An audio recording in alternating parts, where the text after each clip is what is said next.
Good evening, folks. This is Colin from Kincaid Outdoors. I hope you guys are doing well. Hey, CR, how you doing? I'm glad you're here. I hope you guys are doing better than I am right now because right now I'm kind of in pain. But I'm here. Give me a second. I just got to turn on my third light. Third light's the charm, as the saying goes. Let's put it on a little lower just because I didn't want to go too bright. Okay, there we go. Now you guys can see me better. I got my coffee. Got some updates.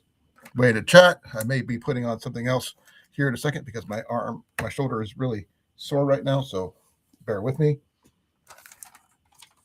Yeah, you can see me shock myself tonight. This is going to be interesting to say the least because I am not feeling so hot right now on my shoulders. But that remains to be seen, and that's how it goes. Hope you're doing well. Like I said, CR. Nothing new on my front other than I am kind of in limbo until further notice, until I hear back in about 4 to 6 weeks from my lawyer about where they're going to be doing with me from that on. If you guys are wondering what I'm doing, I'm trying to shock myself here, literally on purpose, sort of. Hopefully not, but yeah.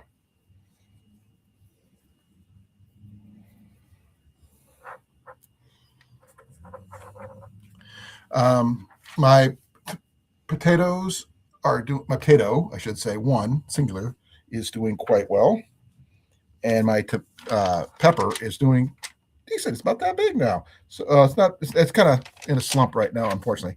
I wish it was better, but there's nothing a lot I can do about it. But I'm going to do my best to keep that going. It hasn't died yet, which I'm kind of surprised as well.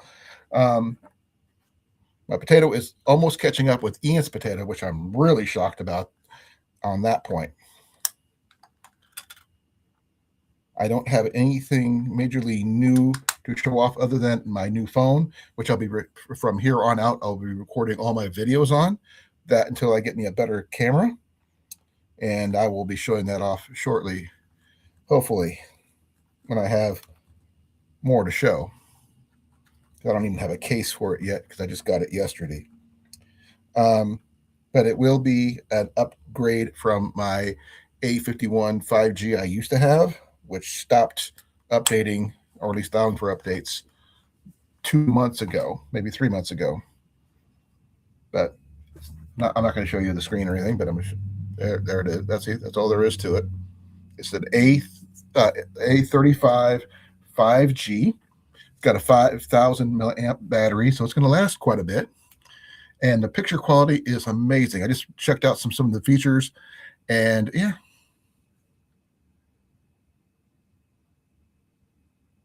I will definitely be looking for that sewing video. Needle pulling thread and everything. And I really hope you have your coffee, CR.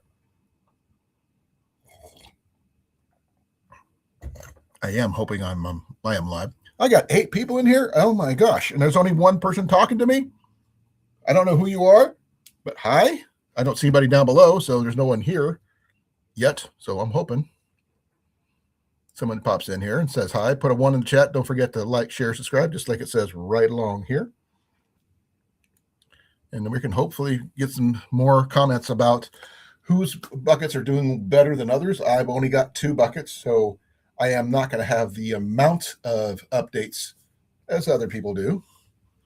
I am not able to do a lot of moving around and stuff in my current, condition, but I'm trying. 1, I know you're here. Oh, I lost 3 people. Dang it. But that being said, hope you guys are doing well. This is Colin Kincaid from Kincaid Outdoors, as you already know. I am currently, yes, I am shocking myself. You guys can't tell, but I got my TENS unit on to help me with my shoulder. You speak for 3 people? Okay. Do you speak for the trees? You could be like the Lorax. I speak for the trees.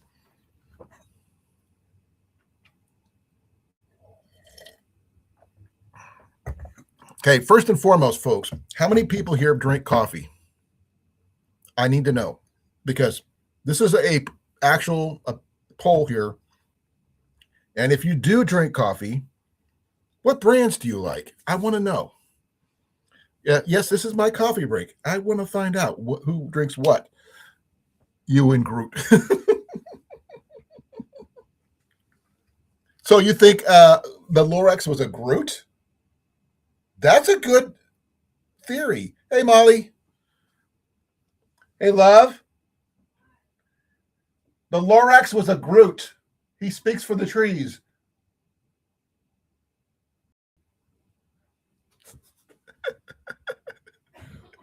I don't know if she heard me, but I think that's a good theory as any. What do you think? He's not listening. Folgers. I'm a big Folgers fan myself. There, Molly. I don't think CR is a coffee drinker, though. Because Jenny wants to start a coffee shop, and I'm just curious what people out there like, and brand wise, stuff that you can get in packets, instant packets, that kind of thing. What's a double double? I'm sure Jenny can tell me. So, love, what's a double double? Oh, she has no clue. That must be a Canadian thing. But myself, I like Folgers. I do like Kona coffee when I can afford it. Last time I had it, I had 2 packages of that, and I inhaled it. I have not been able to get it back since.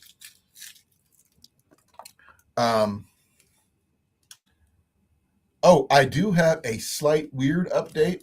I was missing my last of my lures from my Avet calendar fishing lure deal. I misplaced it. I could never find it. I found it in the living room, of all places. 2 cream, 2 sugar. Of what kind of coffee, though? You didn't specify that one there, CR. A double double apparently is 2 sugars, 2 creams.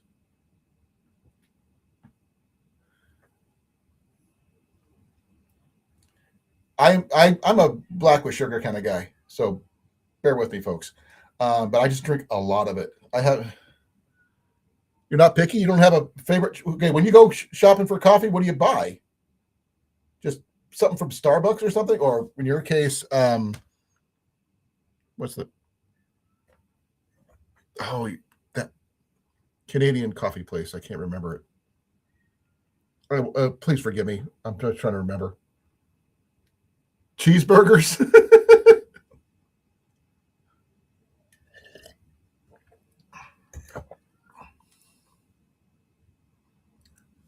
What's the name of that Canadian? Now I'm going to have to look that up real quick. Give me a second here.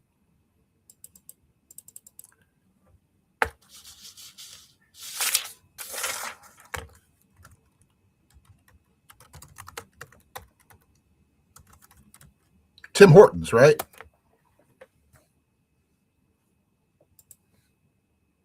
That's the brand. Do you drink that one there, CR? Tim Hortons? Just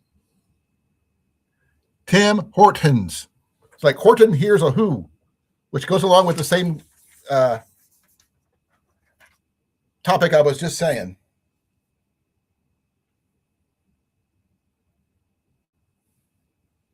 So Jenny likes bones, but she also likes most brands that are flavored. I like Black Rifle. There's a medic blend, I guess.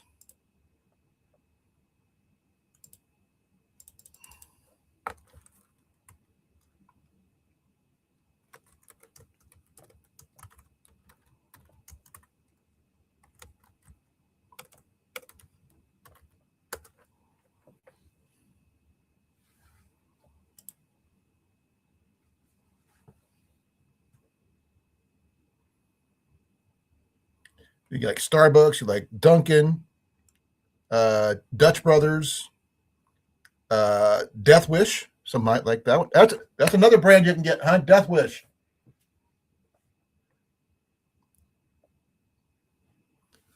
Kind of go along with the zombie theme. Court heard of who, huh? That's a good one. But yeah, I'm just figuring out, the Black Rifle Coffee Company. There's the Fireman's Coffee Company, um, things like that.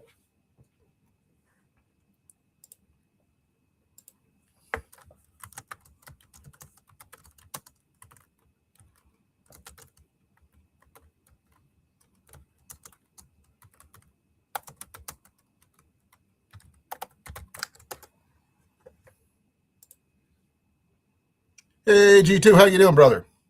Glad you can make it. What's your favorite coffee brand? Your go-to?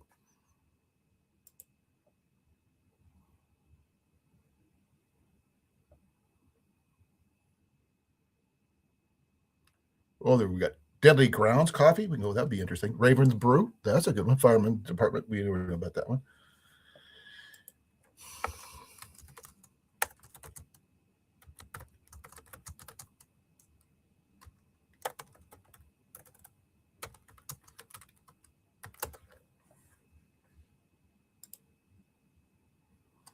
Right now, we're just trying to figure out different types of people's favorite coffee that I'm going to be doing my updates on my 5-gallon bucket challenge stuff, and we're going to be opening it up to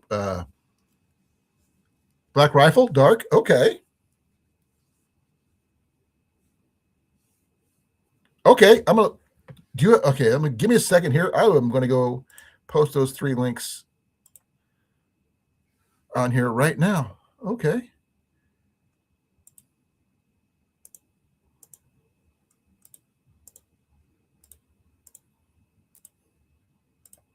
I am going to post these 3 here. Give me a second here.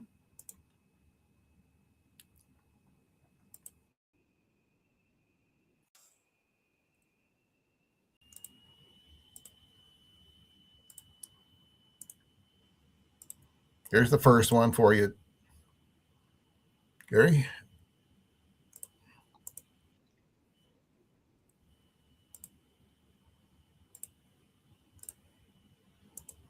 People can go back and look at them on their own time. I like the hat on the third one.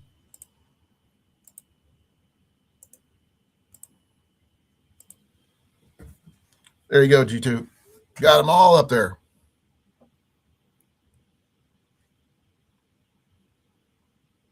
Now, if you have a favorite coffee, if you like Black Rifle Dark, that's a good one. I like their what was it? The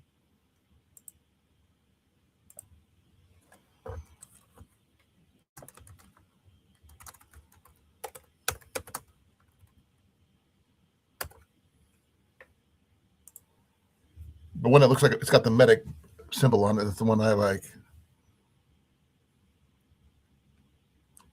Yeah, the vintage roast. I like the vintage roast. That's cool. Way to go. Got some videos out there. Myself, I do the vintage roast from Black Rifle. I like Folgers, Kona or Kona blends. Myself, see, I've tried some of the others, but they're just, you know,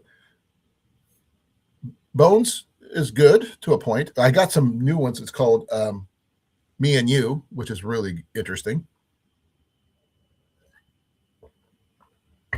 Or is it You and Me? It's something like that. Here, let me go get it. CR, you got the con. I have to be right back.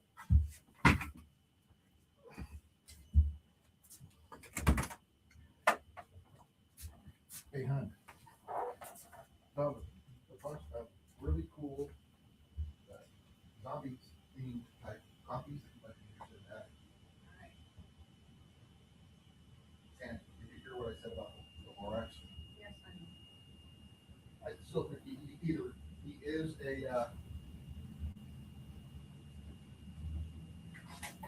Groot or from the Groot, or is he knows the language of the Groot because he speaks for the trees. So that makes him Asgardian. Okay, so that makes sense. More sense anyway. Now, folks, I have tried other coffees, some custom ones that are made locally here in Iowa. This is one of them that was made from a couple down in Pella, Iowa, when Jenny and I were there earlier last month for tulip time. I was so toast after the first, not even the first block, but I persevered and sat down a lot. But this is one of the ones for you and me. It was called Monte Cristo. This is beans. I cannot grind beans to save my freaking life, no matter how much I try.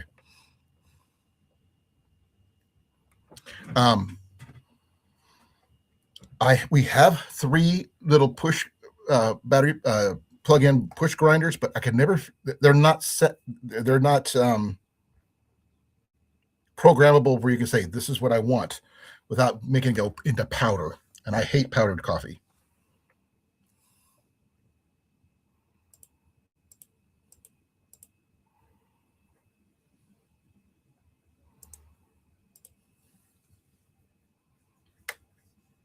Yes, we do, CR.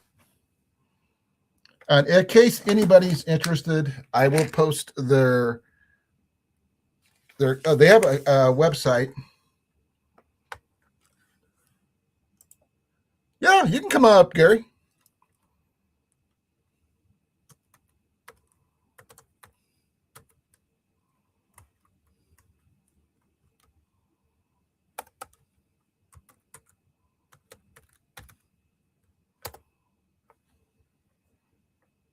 That's the website, folks. I think I might have done it. Need to do it better.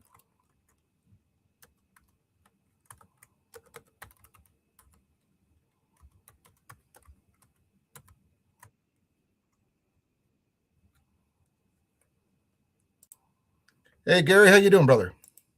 Good. I think I did the address wrong, so I'm redoing it. So bear with me here. No, that's fine. Let me see if I can turn. Oh, maybe I can do it. There we go. That'll work. Now the link should be functional. Okay. But yeah, I was doing my first live right where I'm sitting. Hey. Or my short. Hey. Wasn't really easy. First time for everything. Yeah. When you asked me to. Yep. You know, hey, put it out there. I've got 76 people on my channel. You didn't before, now you do. Yes, I do now. And thanks to you guys. Hey. So what are friends for, dude? Oh yeah. Now I just gotta figure it out the phone. And that one black rifle I like, I couldn't spell it. Was Sasquatch one? Okay. I'm gonna show you something, Gary. You're gonna love. You're gonna need to get. Okay. Okay. This one here. Uh-huh.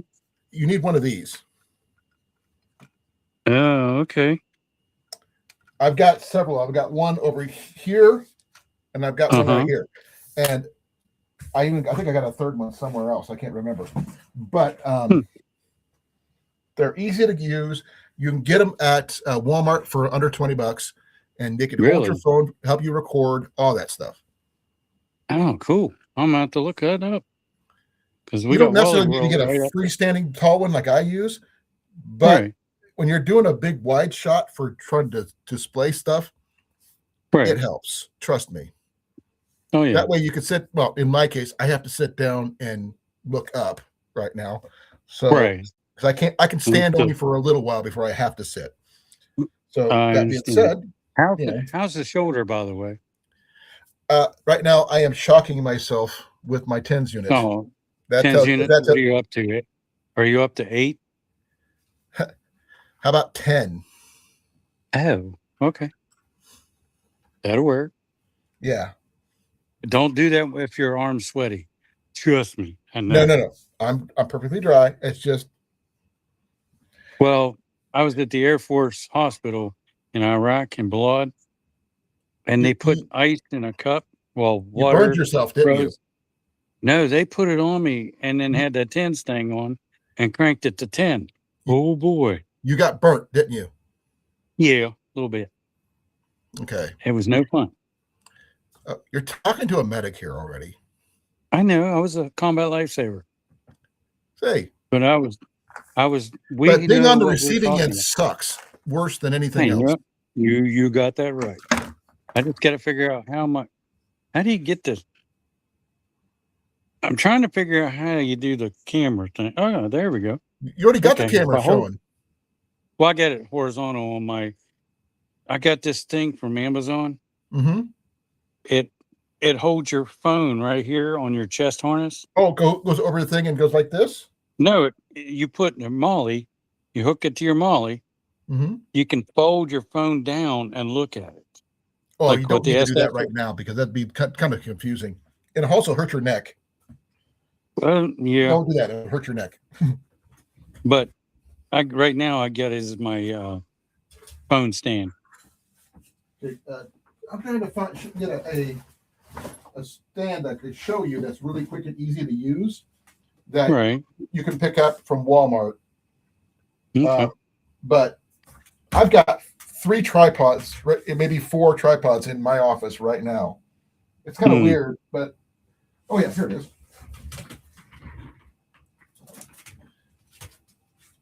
Okay, see this one right here? Yes. Okay, this normally comes with a remote, but I did something stupid and I left it in my pocket of my shorts from my last time I did my videos, and it went through the wash. So I'm hoping I didn't kill it. Well, did you put it in rice? Not yet, because I went through the dryer before I found out about it. Oh, nice. But this one here goes down to this small. Oh, that's good packable. Yeah, and it just just cranks down. This one here actually has a name that you might be able to find online. This one is a Fugatech. Okay. And there's the numbers. 56 FT 569. Okay. Comes with all this and the little tripod deal. I mean, the little push button thing. It's for Bluetooth only. Yeah. But it'll give you an option of doing all that stuff. And you can also use it as a selfie stick if you needed to. Oh, because of the way it's designed? Yeah. Because you just loosen it up here. You can tilt it like this. Oh, okay, and lock it in place. Yeah, there's a little disc right there you can tighten up and lock it in place. See? And then you can just break it down onto your phone and you can do it like that or whatever. But that's something you just look up that particular one. If you need me to put it in the chat, I will. But it's a good, easy way little tripod. Oh yeah. Right now, the only tripod I got, I really wouldn't call it a tripod. And it's really light too, so that's another thing. It does come with a case. That's the big I don't know where it's at right now. I made a ham radio antenna mast stand. It's out of the the angle iron with the oval holes. Right. And then it's got ovals, and then it's got dot or a hole, and then it's got ovals. I got 2 of those, and I took a what is it called? A dish radio, antenna. Right. The satellite dish, little one. Well, I took the base part of it off and cut it down, and you can put the mast inside of it, and then just put like sandbags over it. It'll hold it stable. Or if you wanted to, you could just drill it into your ports and you'd be done. Okay, that's cool. I'm going to show you that this does hold. Oh, this is my brand new phone. Okay. Literally, it's my new A35 5G. So I can just go like that. Talk to the camera, whatever. Or I can stand it up, fully freestand it. Like that. I like how it went quick. Yeah. It just got a little button, a little knob flipper. Tighten. Little knob right there. Okay. Cool. And it gets about 5 or 6 feet tall. That'll work. Dang. And about that tall. So it's not bad. I mean, it's not super stable as some of the bigger ones, but I have used this one multiple times. On the last few videos where I'm sitting down doing my updates, this is what I used. Okay. The heck, that works. Yeah. And Just how look up hot Cube was it Tech. here? If you need more information about it, let me know.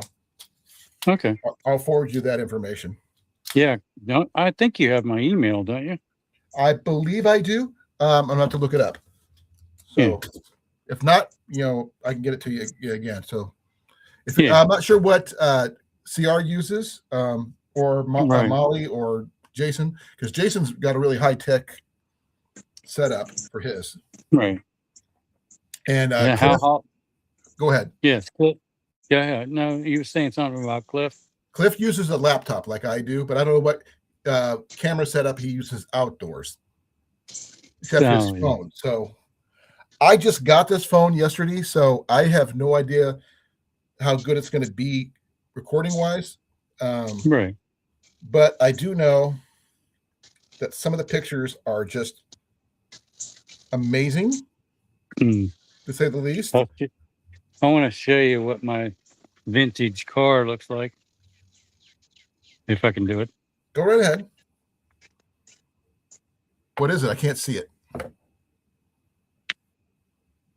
Unless you can zoom in or something. Which one is it? The first one or the second one? First one. Okay, I can't see what it is. It's a white Mercury Tracer, 95 model. That's an old car? 31 years old, yeah. When I had my dad's 1970 Ford F100, now that would have been an old vehicle. Oh yeah. Well, the other white thing behind it, that's my work truck. It's a Dodge Dakota. It's a 98. If you're proud of it, that's all that matters. Hey, it works. But I'm not done with the ham radio antennas install on it. I'm not going to destroy my dad's area of expertise. I was never that good at that kind of thing. Well, I've got a little mount. Where am I at here? Okay, I can do it. It's about this big. Mm-hmm. You pop up in your hood. You take one 10 millimeter bolt loose. You stick this little bracket down. You put your bolt back in it, tighten it up. It's got the I'm left-handed, so this is kind of hard to do. Where's my camera? Gary, am I. Yeah, I know. Okay. Yeah. Anyway, you got this PO or SO259. It's the female version where it's got the threads on it. Oh, okay. Well, give me a second. I might actually have something that might be comparable. Give me a second. Okay. What did I do with it? No. I actually have an antenna for a handheld CB radio that might be comparable. Oh, right here. Okay. Something like this. Look at that. Oh, it's the big version, like on a CB, the back part of your. This is a CB radio antenna. Okay. What's the end of it look like? Well, this is what this end looks like. Okay. You got the different version. Oh, I've got my kits down here. I can't get it to work because it's missing the external battery. You can plug it into my glider, but not the battery pack is missing. Oh, that's not good. It still works when it's plugged in, but that's about it. Yeah, you've seen on the back of the CB radio that female. Yeah, I get it. It's got a double. It's sort of like this, but reversed. Yes. Okay, I get it. And you stick the big antenna on top. You take your coax, you screw it through the bottom, you put it through your door, and you can shut it and hook up your radio. Oh, that's cool. Mind you, the antenna is 4 feet long. Oh, wow. It's a quadro band. It has 4 bands in it. Is it something like this? Got an end? Yeah. Okay. Yeah. I have something that comparable. I might think that might actually fit in there. It should. Yeah, but you don't know what this is. That's your coax, or no, that's your thing for your tripod. No, this right here is my bow fishing reel seat. Oh yeah, you was telling me about that. That I've got more than one. I got 2.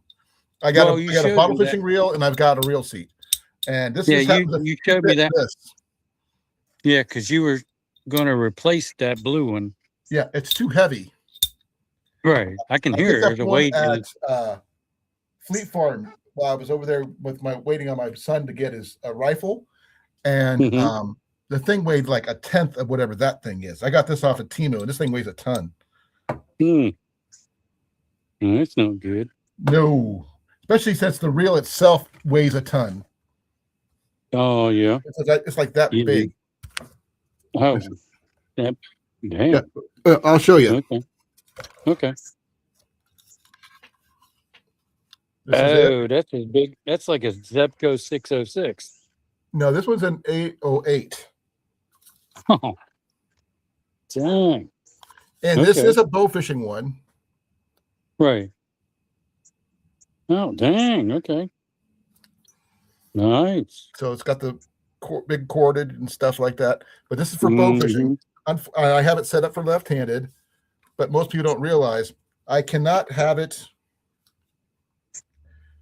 in where I have to reel with my right hand. Right. Because if you're holding on to the bow, Yeah. you got to reel with your left, Uh-huh. and it's got to be like I this. understand. This is a lot of weight already, so Oh yeah. The less the better. that's why I go with my bottle reel, which is right here. Mhm. Right here. Right. This weighs a fraction of just this, even. Right. Now how does that one mount? Does Okay, that this one one right screw here into the mounts on your thing. This sticks out the front. This Okay. attaches to the side of your bow. Okay, where the side pins and all that are. Yeah, I have it set up for my well, I'll show you. Okay. Hey, look, a bow. Just I happened to be see underneath my desk. You just happen to have it handy. Well, you won't believe how many bows I actually got in here. I know you got the one Arrows. above your head. I got 1, 2, 3, There should be 4. 4, 5, 6, 7, 8, 9, 10, and And about 3 more in my closet. And you had that breakdown bow that you okay. showed me. That's Yeah. a breakdown bow right there. The first one I talked about. That one over there Right. is a breakdown bow. This is a breakdown bow. Okay. I plan ahead. Yeah. But this is the one I use Yeah. with the bottle reel. Okay. Sounds And like you'll it's made of see on aluminum. here. Yeah, this is the Oh, I anodized like that aluminum. one. See these 2 screws? Yes. They go with that bottle reel. They attach Oh, okay. like, Okay. That'll work. like that. Huh. So because it comes out here, the string comes out there. So it attaches up here like that. Mm-hmm. So I can shoot. That's cool.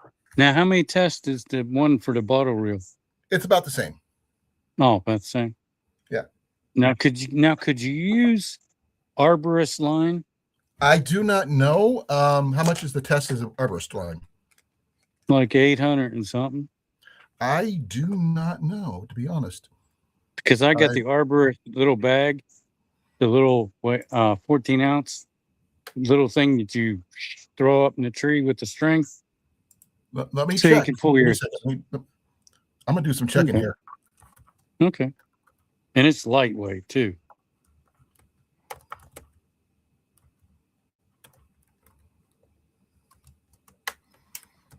And it's yellow, so you can see it.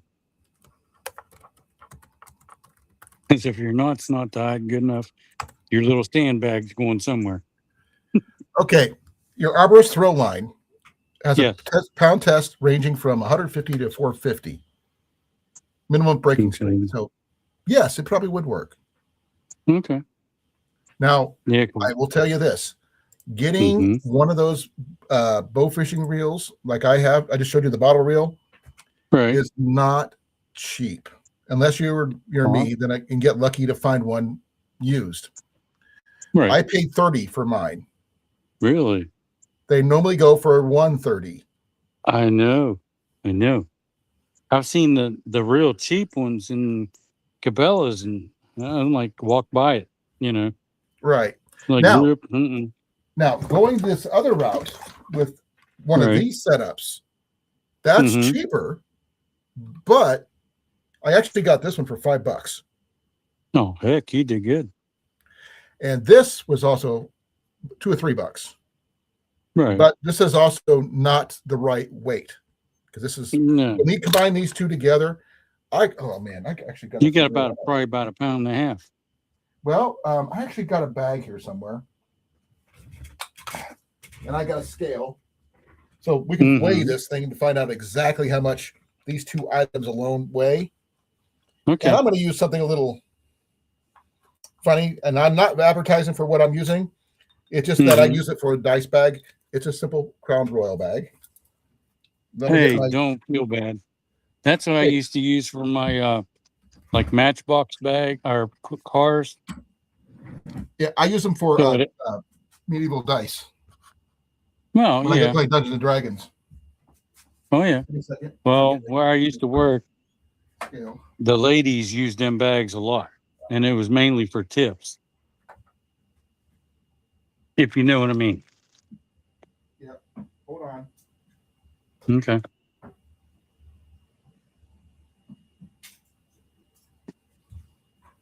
Okay, this is a pack scale that I use for weighing my gear when I get ready to go on scale. Oh, everybody should have this. If you guys do any kind of outdoor anything, you know how much you're carrying. Oh yeah. You need one of these kind of scales. Okay. Not only does it, huh? Mm-hmm. We had the green ramp. It was called Pope's Air Force Base. To know how much.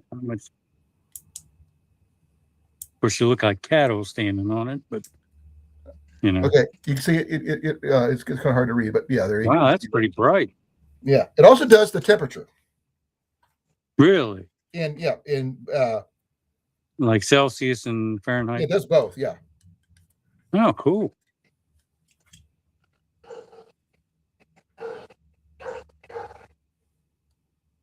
Okay.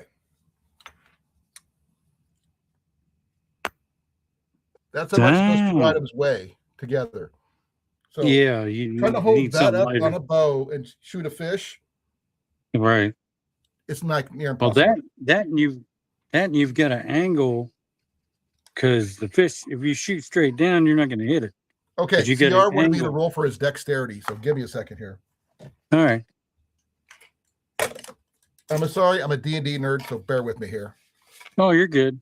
Is that I got a little dice tower roller thing? I was wondering if does it have the lever in it? Okay. Oh yeah, there you go. I seen the castle one.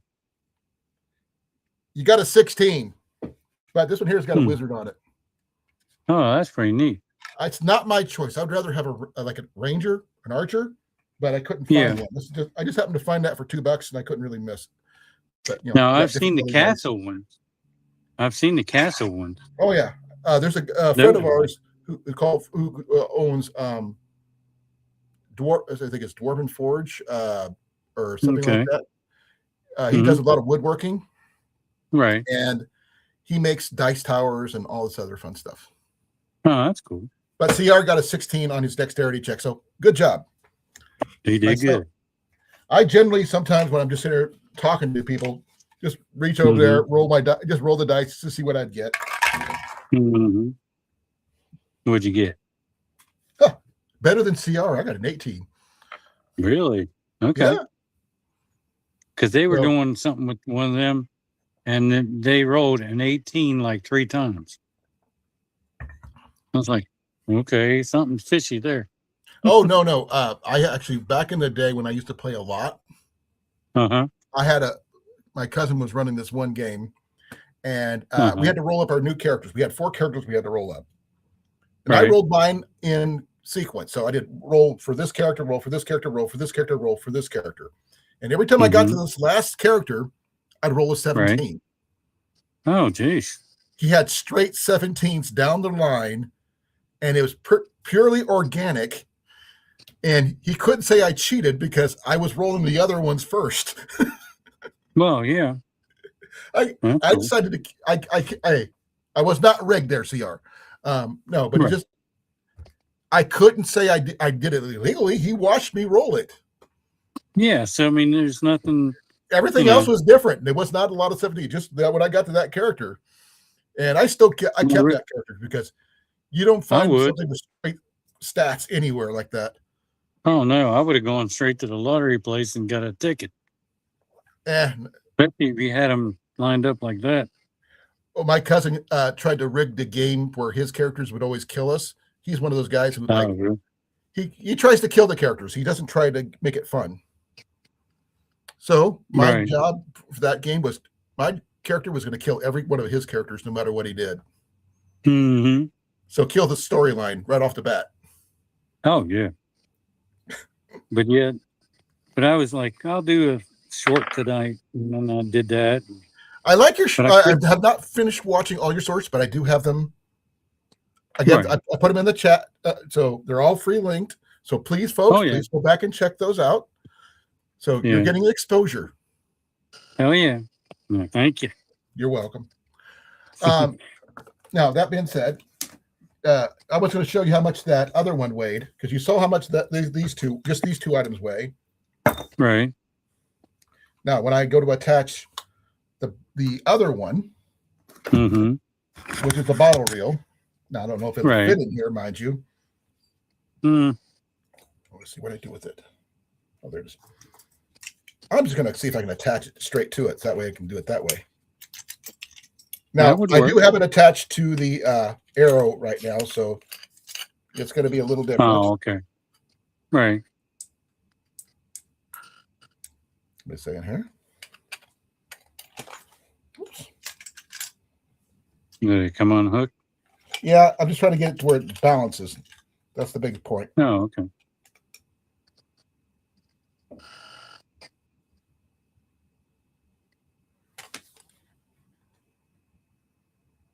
Oh yeah, that's perfect. Yeah, that's a little over half a pound, and that I mean, you can't even notice that one. No, well that and your bow won't start doing this. That's what happens with this bigger reel and stuff. When you got all that stuff on the thing, your tip just drops. That's like trying to hook a winch to your hand. Well, right now I can't do anything, which is why I got my tense unit on right now because of the freaking bursitis. But I'm ready to go when this heals. I'm all set. I may not be able to walk very far because of my knee, but I can shoot by standing in one place and sitting down pretty much almost immediately. Oh yeah, my aim is still good. Oh yeah, now. I went to Wally World the other day, and I bought a waterproof bag from Wally World. Okay. I took my Grail, my GeoPress Pathfinder cup with lid, and my fire starting kit, and put it in there, rolled it, tightened it up, and then put it in my Pathfinder haversack. I don't have a haversack. That's on my list, but I don't have it. See, I bought mine from Amazon. It's pretty nice. Okay. I do have a haversack, but it's not Pathfinder. Mine's an old military messenger bag. Right, which is what the precursor to the haversack. And it just had more pockets on the outside. I use it for my camera gear right now. Yeah, because you should have 2 pockets on the outside. This one here's just got a flap over. And the buttons. Then when you open it up, it's into 2 sections on the inside. Oh, okay. The old one. Okay, kind of like the M16A1 more Claymore. Something like the that. Bag. Yeah, give me a second. I'm just actually you could do that. I'm trying to figure out where I put it. Oh, okay. But I've got Alice packs, as you can see here. Oh yeah, I've got the new Molly, the large ruck. That's a medium. Yeah, I've got the large. Recognize this? Oh yeah, compression sleep system. Oh yeah, this is the military sleep system. I've got that. I've got both. I've got the black with the green, and then the woodland camo cover. I've got them all. I got the complete system. Yeah, same It's here. all in there. Yep, I've got both. I've got the Woodland, first version, and then I've got the ACU one. I've got the ACU one, but the thing is, it all does Mhm. work the same. It does it work till negative 30 degrees? You better believe it does. Well, here's what's nice on the MSS system, the newer one. Mm-hmm. If you take the thinner green, because they're Patrol both bag. green. Well, Yeah, it's either black or green. There's two different ones. yeah. Well, yeah. But for the OC or the ACU one, if you use the jungle one, which is the thinner one, and put it inside the older one with the black and the green, use that as your inside bag liner. Oh yeah. You're good. I don't. Thing That's is, how you I. generally don't need it. I mean, literally.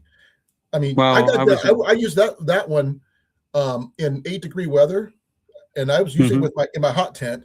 And when my stove right. died, I was still Hmm. toasty. Huh. Well, it was minus 14 below zero in Wisconsin when I had to put both systems together Oh, I get that because that because would they go down to didn't. negative 30 easy. Survival rating, Yeah. folks. Not that most Right. people don't realize. When you hear those negative numbers, Hmm. it's survival rating. Oh yeah. If you're wearing the proper Well, clothes, right. Well, the most people sad don't get part that. is they didn't cinch the tent tight, so I had snow coming in my tent. Well, technically, Hold on, hold on, hold on.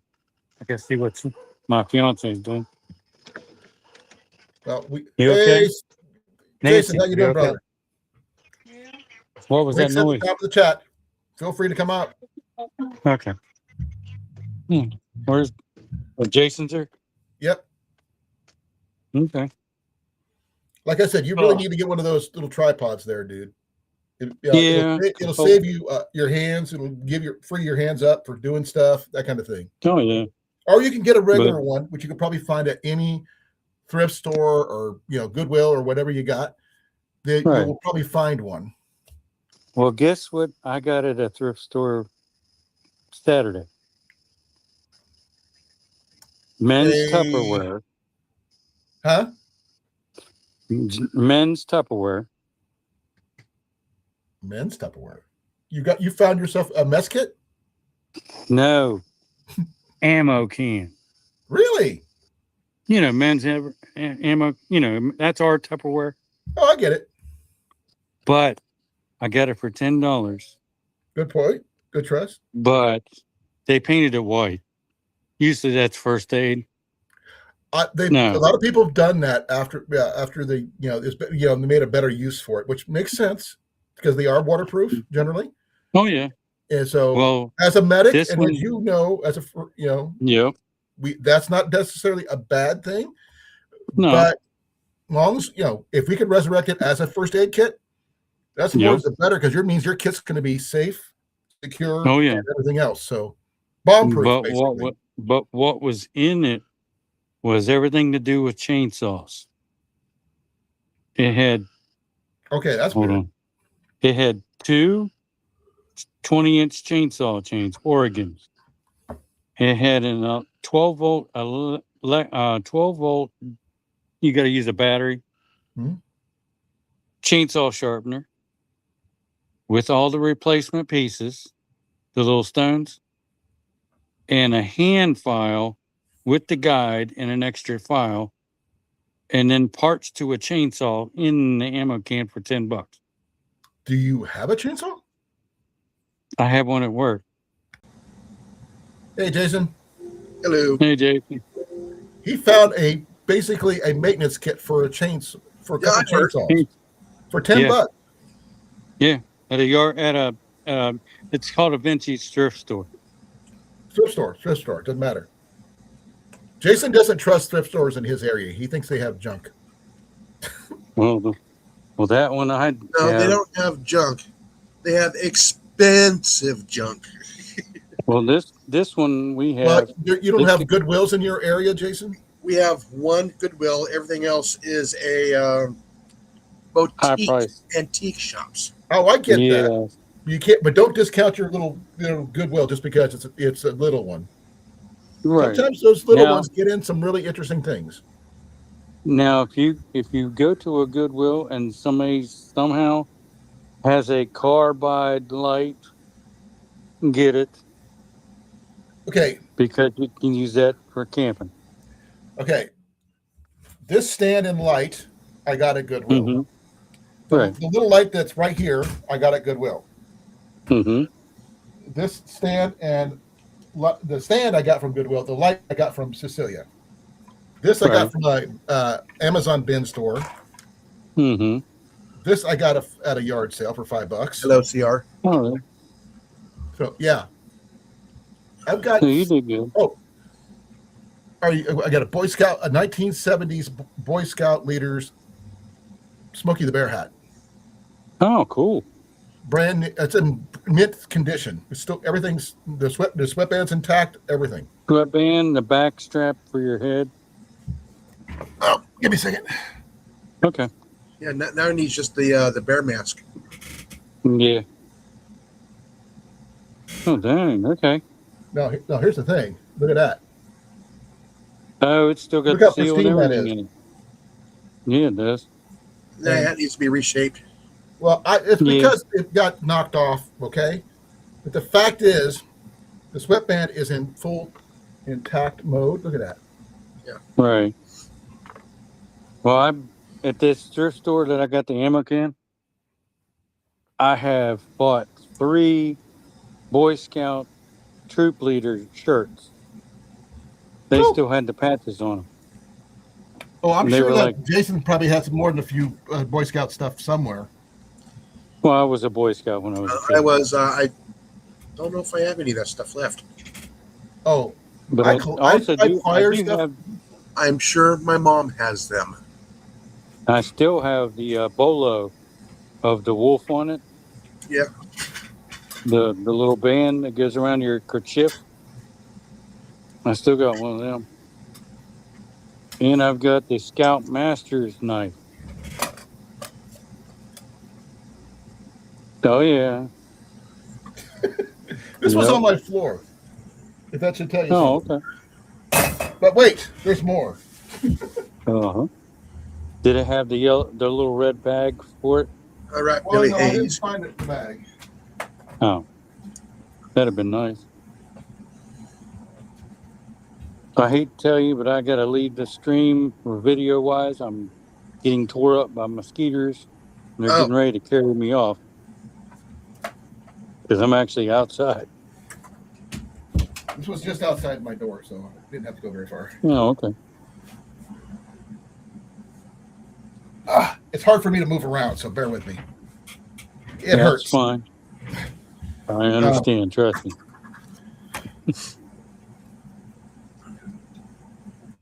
Oh yeah.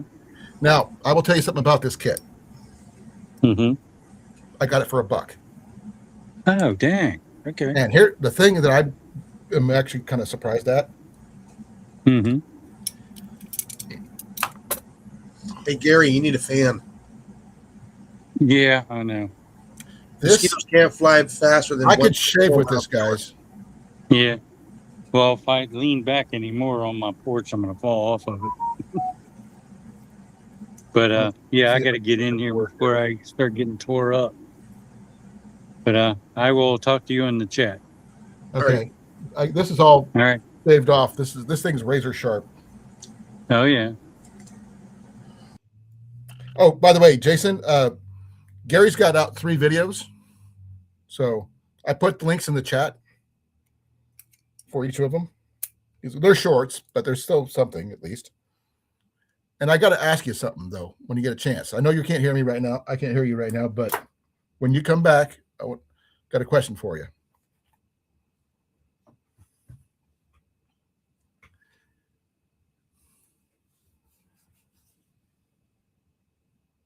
Waiting for everybody to get back. There we go. Welcome back. Yeah. Okay. I asked Molly. She told me, "What's your favorite coffee?" The one I have on the shelf. Which is what brand? Oh, well, when we usually we get Folgers. Okay. Well, if you had a choice, if you had to buy anything but Folgers, what would you get? Probably the next least expensive one in bulk. Okay, so price dictates coffee. Okay, I get it. Yeah. I get that one. I'm the same way, but that's why I go with Folgers too. Because I was talking with Jenny about, she wants to open this coffee shop and bookstore and everything. And we're trying to think of brands that people would like. If the instant packets, mind you, not all of them are good, not all of them are bad. They each have their own, I don't know what you want to call it, essence or, Oh yeah. presence or something, whatever it is that people like about their coffees. Some are better than others, obviously. I drink Folgers even when it's instant because it's coffee. I can't do like anything like mushroom coffee, so those are out due to my allergies and things like that. So I don't do hazelnut coffees for allergy reasons as well. So I like mine black generally with sugar. I can't wait to do that. Do what? The hazelnut coffee. You're are you diabetic or something? No, I have a hazelnut tree. Oh, you're going to make your own. That's right. Well, good luck on that one. Oh, will you make your own hazelnut flour and make hazelnut bread? Let me know. I'm not going to be able to try it, but I at least want to see how see if it works. Oh, it'll be several years. Oh, I get that. The tree's only like 8 inches tall.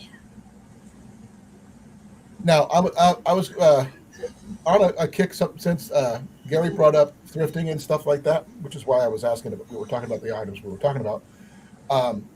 I found something a while back where I found my, about my Stanley cook set that I found, right? Okay. Well, here, this one.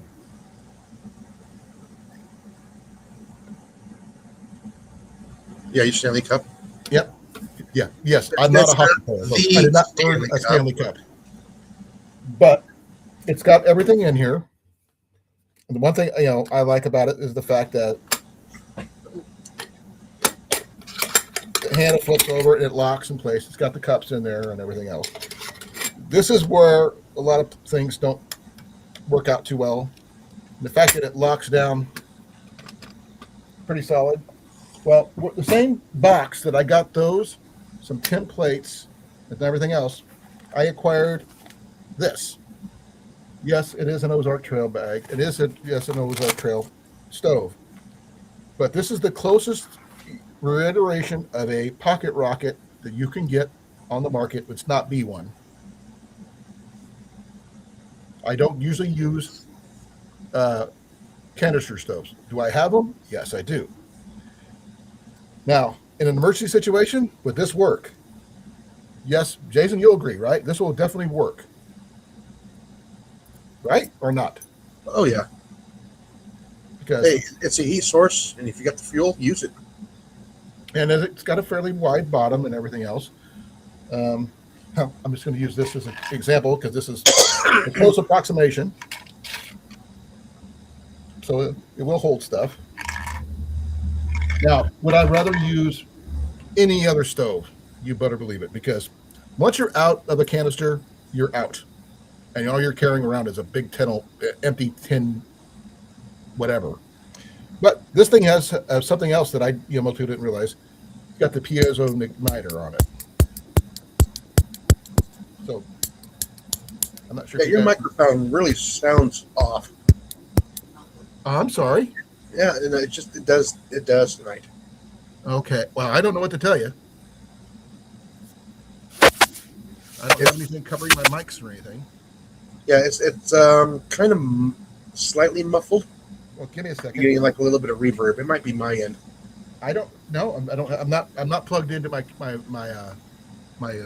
headset or anything. Yeah. So I know that's not it. The volume goes up and down, so I'm just letting you know. It's got to be you because I'm not doing anything. No, Yes, Gary was coming in fine. Say what? Gary was nice and crisp and clear. Yeah, Oh, I was going to tell you, I did get my new phone. Okay, Yeah. finally, I got a new phone. I kind of saw it. I've been in and out. I got my A35 5G. Oh, you're 35. I got the 25. This was only Yeah. $134 with shipping, so I'm not going to deny that. The only thing that's like really weird, it comes off as a AT&T phone, but I'm using it on the T-Mobile network. It's unlocked, so don't ask me how it worked, but it does. And and it's got some of the your okay, I might actually need your help with some of this features on here that I'd never seen before. Okay, because this thing has got, I'm not sure if you guys can see this. You got Pro Video. Yeah, mine has all that on there. Yeah, I've never had that on my old one. You should have slow motion. You also should have speed I up got motion. Okay, I got hyperlapse, which is speed up. Yeah. I got slow motion, but I've got super slow motion. Yeah. Macro, panorama, food. Don't ask me what that one is. Night, which I kind of get. Pro video, no clue, and just pro. I didn't get any instructions with this phone. It isn't a used phone, refurbished. So, that being said, I'm still trying to figure it out. I've only had it a day. That's what the manual is for. I didn't have one. Oh, Like I said, I didn't have any paperwork other than it came in the box. And it was unlocked. you have to get the PDF version. Probably. But, yeah. But it does have a really crisp. Oh yeah, and it's got good colors on it too. Yeah. I'm trying not to flash you or anything like that, but Most of the Samsung phones that have come out in the past several years had good color and good video. hey, that's got better camera than my camera. I mean, it's not as good as my Nikon or my Canon. Right. But, because you can see this when I get that close, I go, it kind of frames my face a little bit for half a second. Yeah. My old one didn't do that.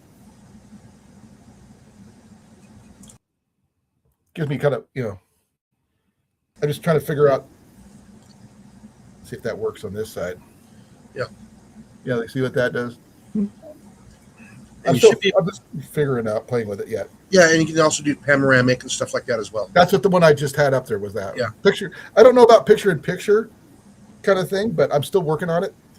I will be doing my next major update for my 5-gallon bucket challenge on this phone. And and it's even got the thing where I can turn my hand like this to start recording and stuff. Yeah. For selfies and stuff like that. Now, do something with this phone that you did with every other one of them. Do not download any games or anything else on it. Oh, you will have far more memory. I actually deleted a ton of games when it came up, that had on it because it was a factory reset kind of thing. I started deleting all the games off of it, with exception of one. Besides the one I usually have on there, and that one, folks, you're probably gonna get mad at me. Solitaire. Well, that comes on anything. It's already programmed in. No, but you can delete it. Most people don't realize you can uninstall it. There is one couple apps that I did add to it.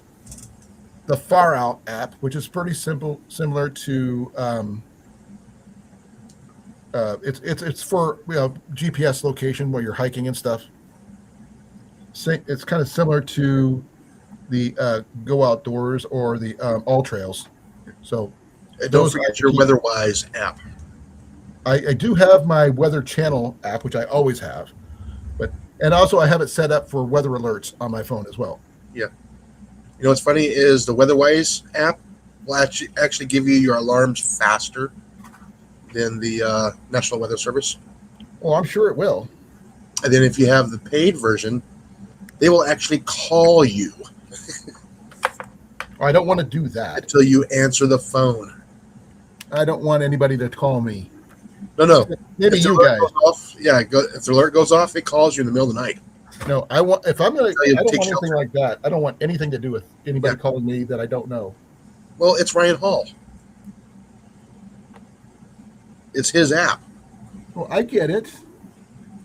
And all it is just a recording saying, "Hey, severe weather, take shelter." I got to get me a battery pack here for a second. Give me a second. My phone is getting low.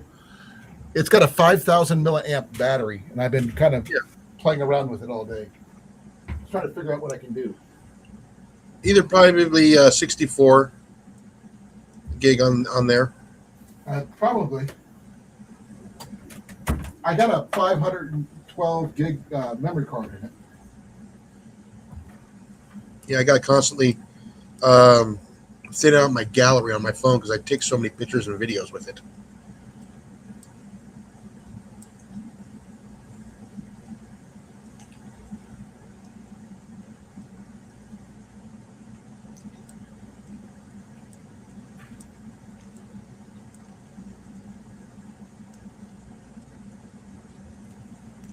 And he's gone.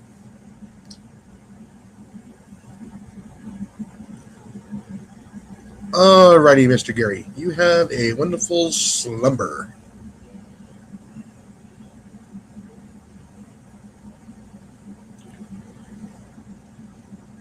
Yeah, I use cloud storage. I actually have to pay for the extra cloud storage too. Okay, sorry about that. I had to get my battery. Because it's good for my phone and for my laptop. Now, That's funny. Okay.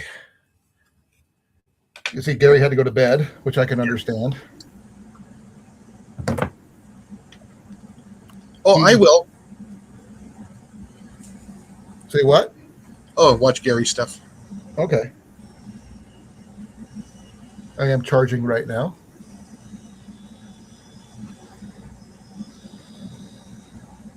I'm waiting on my case to come in. I haven't got it come in yet. So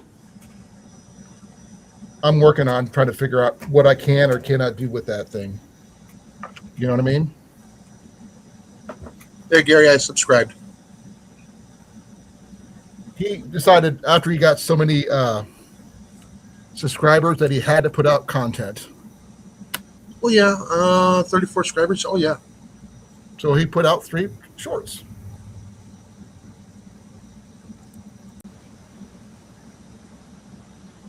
I was in the other room. I just got back. Bear with me. Just got back by foot. You were having a conversation with Gary. And I came up before you went in the other room. There you are. I didn't even see you in the chat, which is really sucky. That's because he's a lurker. He comes in from behind. Okay, I get it. You are don't a drop lurker. your soap. You're the guy that comes up and goes, It gives you 100% of the watch time and gives me 100% less hassle. and you get to razz me a lot. Mm-hmm. I'm okay with that. You like my brother I don't have anymore. That's not better than he was. So I'm okay with that. No, CR, I don't use Dropbox because it costs money. No, what was he saying, Matt? I'm the annoying brother that just annoys the crap out of you just because I can. I never had a little brother. Well, I'm not little. Well, everybody's got big brother. I'm the middle child in my family, and the rest are girls. I'm the I'm the youngest out of 4 brothers and 1 sister, and I am the biggest and the meanest. I agree. I still love you anyway, brother. I don't care. I've been in the military. You're just like my military brothers, so it doesn't bother me at all. Mm-hmm. You know that, right? If it bothered you, I wouldn't do it. But if I didn't mess with you, that would mean that I didn't like you. Oh yeah.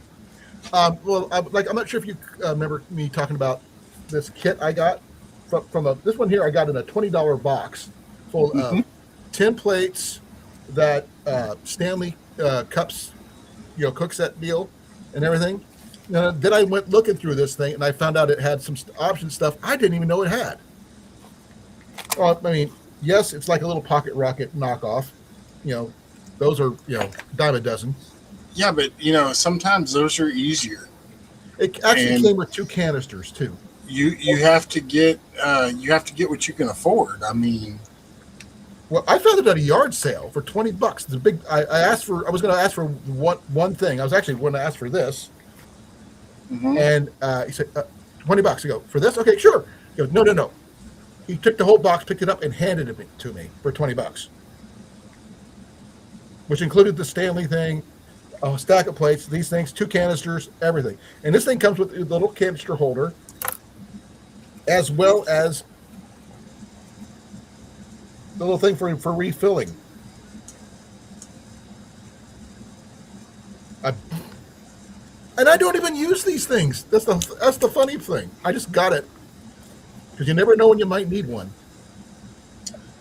Well, you're moving to a new property, so you might have need of it then. I'm used to using either alcohol stoves, wood gas stoves, even my white gas stoves. Like my Whisper Light. But propane the canister stoves, I've always found them like wasteful, because in the end, when you're out of fuel, you've got an empty can you can't do anything with. That's my only issue that I have with that. I'm used to cooking with paper towels and rubbing alcohol. Alcohol stove. I use a knockoff Trangia. No, I just have a old coffee can that I pour alcohol in. Oh, Rob on the Road's dad's funeral was today. My condolences, brother. Sorry, I'm saying it hits right here when you buried it. You say you buried his dad. Hey, Rob, my thoughts and prayers are with you, brother. Same. He's my brother from the other side of the pond. Oh, actually, he's more like a nephew, but that's okay. I'll take it. Family's family. And I found out a branch of my dad's side of the family is actually from England, which is really weird. So it's a possibility. But I will say this: if we get a chance to, I will probably try to invite you and the peanut brittle gallery up here, to check our property out when we get it.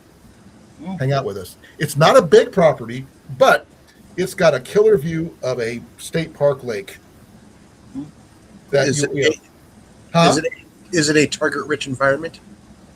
Let's see. The first time we looked at the property, we seen 6 deer less than 20 yards from the front door. I'm not talking about deer. Down. Plus a rabbit, plus 6 turkey on the way out. No, rabbits for when S hits the fan. You save those. No. Because you have to help them propagate, because we capture them, put them in cages, let my wife raise them. Remember what her family used to raise rabbits for food growing up, so she has that skill. Well, yes, but wild rabbits are very, very finicky and hard to raise in captivity. But it's worth a shot when you don't have when you want to try to keep meat on the table. The stress is too much on them. Yeah, depends on how you keep them. But again, then you don't have to take care of them. They take care of themselves until you need to eat. Yeah, but you can't. I'd rather have a dedicated meat source than a maybe meat source. Because if I have a dedicated meat source, I know where it's coming from. Well, that's why I strongly recommend you raiding the nest. Finding the nest is going to be a big thing. And raising the babies, you have more of a If I can find the dens or the warrens, I would do that. I'm just going to be honest with you. It would probably be just as cheap and easy to go to town and buy a couple of domestic rabbits just for breeding purposes. Yeah. Like I said, my wife's family raised meat rabbits. Not everybody does that anymore or knows how to do that anymore for food. Actually, quite a few people do. They do it for pets. They don't do it for food. I did it for food. Well, you're one of those. I haven't done it in a minute because it just got out of control, and yeah.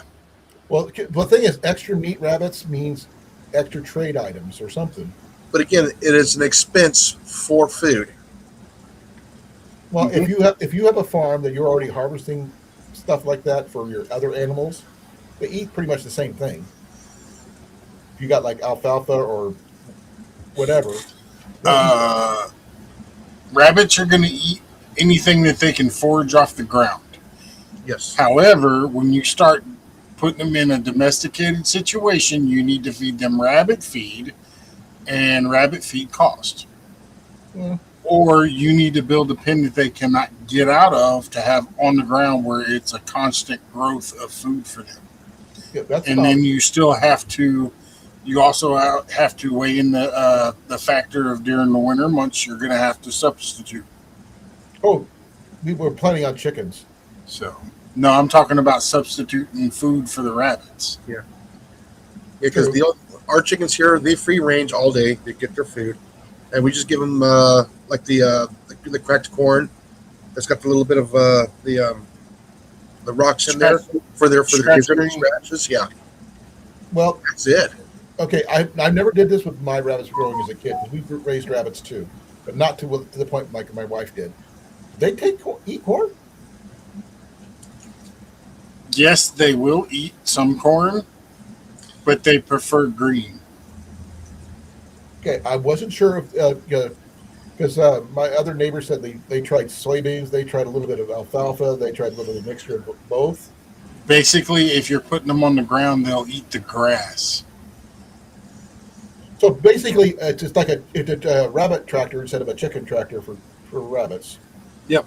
Yeah. But also keeping in mind that in the winter months, your grass is not growing. So you'll have to either get winter grass seed to grow, or you'll have to start feeding them feed.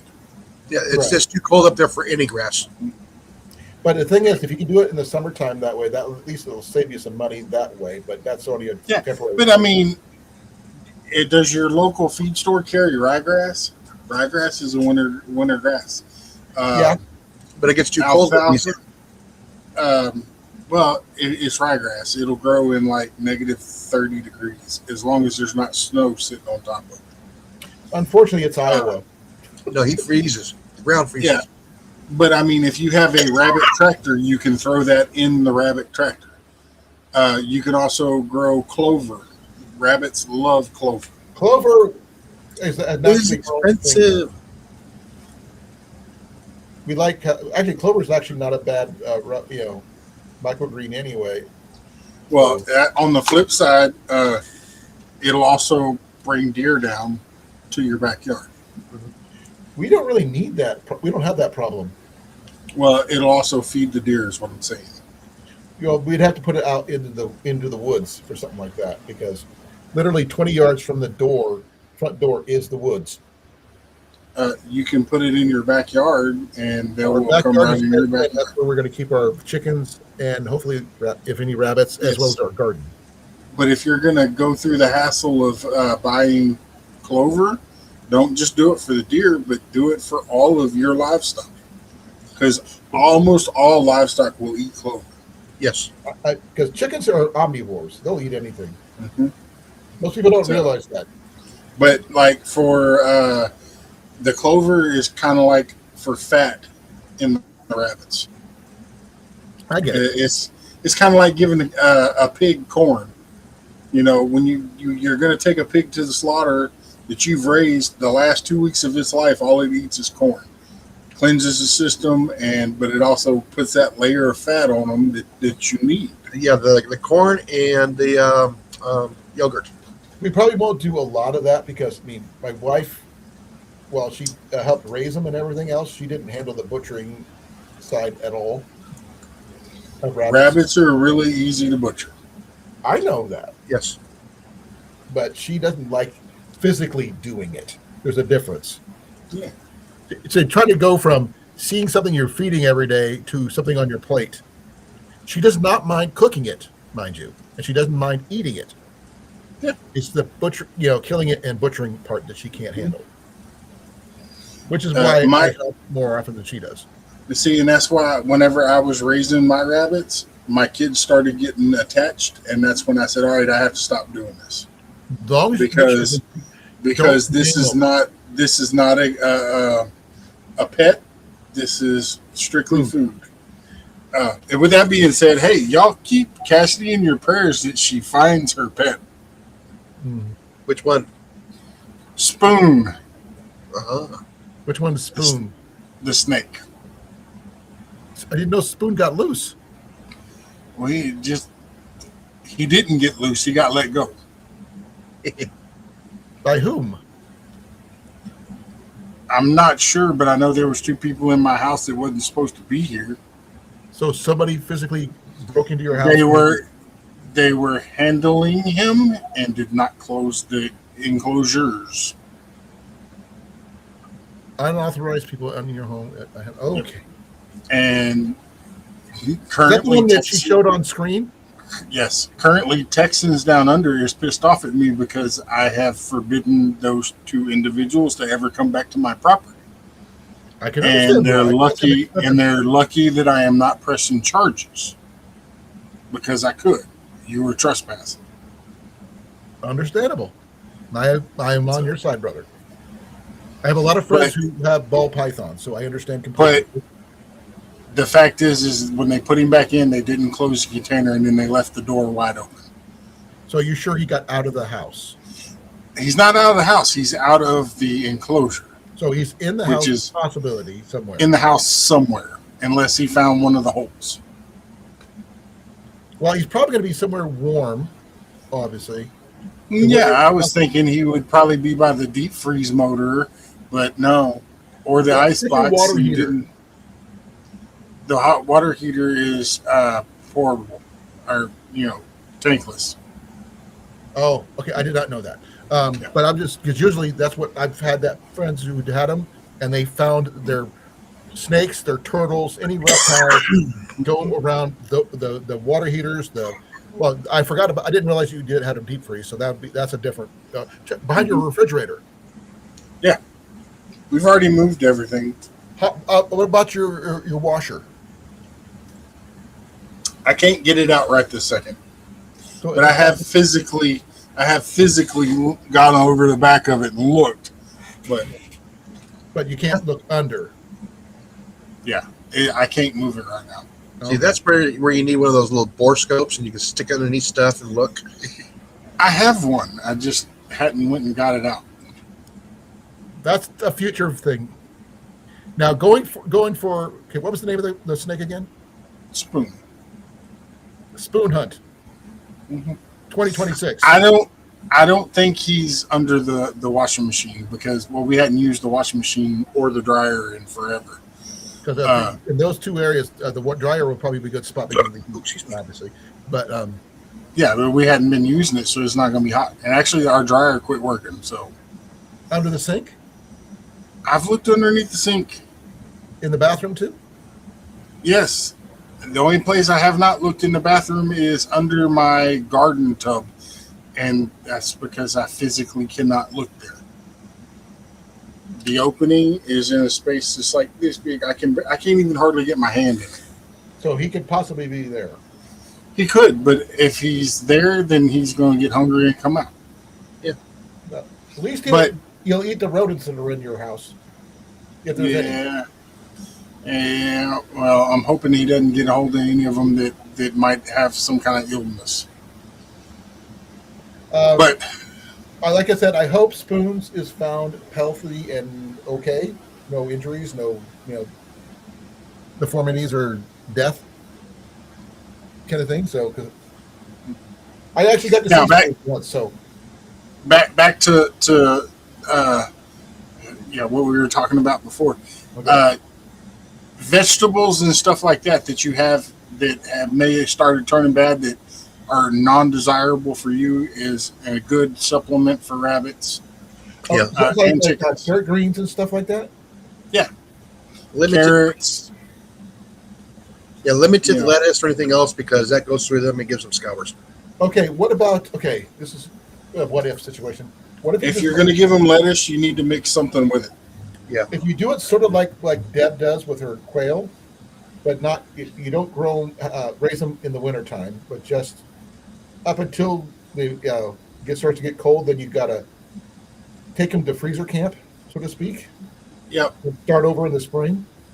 Well, you don't have to start over. You can get a buck and a female, a buck and a doe, and you keep them separated. And you only breed them when you want to have babies, and then during the fall you harvest all the babies and keep the mom and dad and keep them separated until springtime, or closer to spring. That way, then you're not completely starting 100. You have a dedicated pair. I'm familiar, yeah, but it's not a bad idea. I mean, I know everybody says you're going to get like what it calls it, protein poisoning for eating too much rabbit meat, but most people don't forget realize to you rotate don't every eat 3 years. straight up rabbit meat. You use it with other things, not just by itself. You can add fat. You can live on rabbit, especially if they're domestic rabbits, because you feed you get there. If you go to the store and buy a bag of rabbit feed, it's going to have fat in your process of processing them. You're going to find fat, but you don't want to eat it by itself. No, because you never do 100% one thing anyway. It's not good for you no matter what it is. And I mean, I'm sorry, but when you're cooking it, you're either going to do one of about 3 things: add butter, add lard, or Oil. So I mean, Because back when I was growing up, we fried rabbit on the stove in oil, breaded with eggs and flour, made it just like fried chicken, but rabbit. And yes, microgreens, you can feed them too. Now, that's an interesting thing about the little cat grass would work. I don't know about any of that. Like a chia pet type situation. Yeah, you can always wrap it up in a banana leaf and bake it, keep it nice and moist. Only you would think of that, Jason, because you like those gourmet stuff. Well, and there again, and Jason just said something important. Yep. Banana peels are good for rabbits. Yep. That one I didn't know. That's a new one on me. And well, but like Jason said earlier, you can't feed them just straight lettuce too much because it'll turn to scours. Banana peels the same way. Turn to what? It gives It'll them give them a diarrhea. squirt. Oh, okay. I was trying to be polite about it. Diarrhea. You could just say diarrhea. If you're going to say diarrhea, I am a medic. I understand the term. Well, then you should know what scours is. Never. That's look. I've never heard that particular phrase. You must have never been on a ship. I'm an Army medic, not a Navy medic. Okay. It's more A Navy cows get scours too. So I mean, it's either a Marine. My dad might have known it since he was on a ship. That's usually a ranch thing or an animal raising thing. But we never raised big well, other than a couple horses and some rabbits here and there growing up. That's all we raised myself. Jenny's family actually raised the rabbits. We usually the one thing that you have to pay attention to all the time, 24/7, whenever you go in their pen, pay attention to their ears, because if they start getting ear mites, you need to deal with it. Dad mentioned that when I was a kid. about ear mites. But that was, I mean, they got different treatments now than they did about 40 years ago. So that's when I found out about how much they love banana peels. Because I had one that got it real bad, and nothing I was doing anything. And when I was working at Tractor Supply, I was talking to one of the vendors, and they said, "Go over there and get you some ivermectin horse warmer paste, and put one pea-sized drop on a piece of banana peel and feed it to them." Within a few days, it was almost all but gone. Talking about the scours or the ear mites? The ear mites. Oh, okay. Okay, I might come back to you when we start raising rabbits and stuff. More ask you about that particular question. Well, and me and Cassidy are going to start raising rabbits again here pretty soon. Like I said, we just got to get out of the hole that we're in, and a place. Whose live are you on? King Kate. I will. Hello. Hello. I talked to my lawyer. For those people who are interested, I got 4 to 5 weeks to find out what goes next for my case. So once I get the dollar amount, since I have already filed for SSDI and all this other fun stuff, and I'm going to be upgrade. I talked to my VA rep about adding on my hearing, my back, to my claim for that. So I should be fairly well off either way. And not meaning no disrespect or anything, but add the hit too. For what? I never was overseas for that. I'm talking about mental health. Add that to it as well. But I got to have helps. What justification would I have? That's the problem. I mean, I They'll overthink find it. things. They'll find it. No, I didn't hear what he said. You'll find it.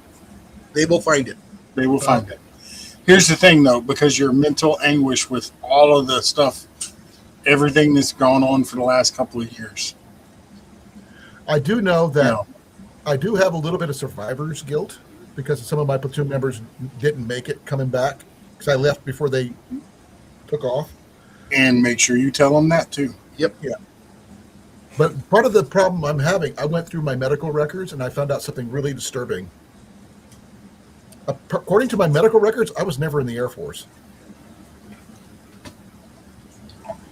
Even though my DD-214 says I was, my medical records, they changed everything over back in 2006 from solid records to digital. They only had my Army National Guard records to go off of. And they switched me over from straight Air Force Army to just Army, which I got to take over to my VA rep and say, hey, this needs to be corrected. If I can get my hearing on there. Because apparently when you're stationed at a air base in Germany for 2 years on the flight line, that means your hearing is automatically covered. Oh, yeah. Well, that's even if you have all the protective gear on, it's still the pressures and stuff is still gonna affect your ears. Oh, no. Admin were not given hearing protection. That's what I said. Even if you have the hearing protection, it's not because of pressures. Oh, yeah. And I was there for 2 years on the flight line. So in a tiny little building just after hearing F-4s and F-16s, this is back in 88, 89, at the end of the Cold War, right before the Gulf War went off. So you know how bad it was back then. Yeah, like I said, they never really pushed the hearing protection until what? Late 90s? Yeah, somewhere in the Even then, 90s. it didn't do any much. Even Because in my industry. my hearing protection that they gave me wasn't enough because the standard little foam Yeah, the M3s. were too small for my ear canals. And the Mickey Mouse over the ear things weren't even offered because I was admin. I didn't need it. Yeah, but I bet you they have them now. Oh, they do now. If you're working on a flight line, you are required to have them, but they didn't have that back then. And I'm trying to find the records for my when I was going for my expert field medical badge training over at Fort McCoy, and where I hurt my back, and I can't find those records because the National Guard archives are screwed up, just to say the least. I was active duty when I got hurt, so that's the big thing. And my back hurts all the time. I didn't think anything. I didn't realize it was that until I went looking through my records and counting every time I mentioned back pain over the years. I didn't put 2 and 2 together, or 2 and 2 and 2 and 2 and 2 and 2 and 2 and 2. I didn't think it was the same thing over and over and over again because I was down for 2 weeks because of that damn thing. And the instructor, when I was going through the litter obstacle course, through the water hazard with a patient, heard my back go up from 10 feet away. Through the water. That's loud. So I just I've got a month to find it somehow. So I got to make a few calls tomorrow. Can't. I got to take Ian to his doctor's appointment tomorrow. But this week. But that being said, just drop that part. 5-gallon bucket challenge. My pepper is kind of like stunted about that tall. Mm-hmm. He stopped. Feed him. I've got some Job's plant steaks. That's all I got. Oh, Gary put out another video. Or no, it's the same one. You put out 3 videos. Yeah, no, they're just now showing up on my feed. If you actually look in the I seen it earlier, but I didn't. I seen it earlier, but I couldn't even open it. My phone signal was crap, and internet wasn't working. And well, whenever you get a chance, you can go back and rewatch it because I have it set up for you can do that. And I was talking about Gary's video. That's what I'm talking about too. I Yeah. hit the links to all 3 of his videos in my chat.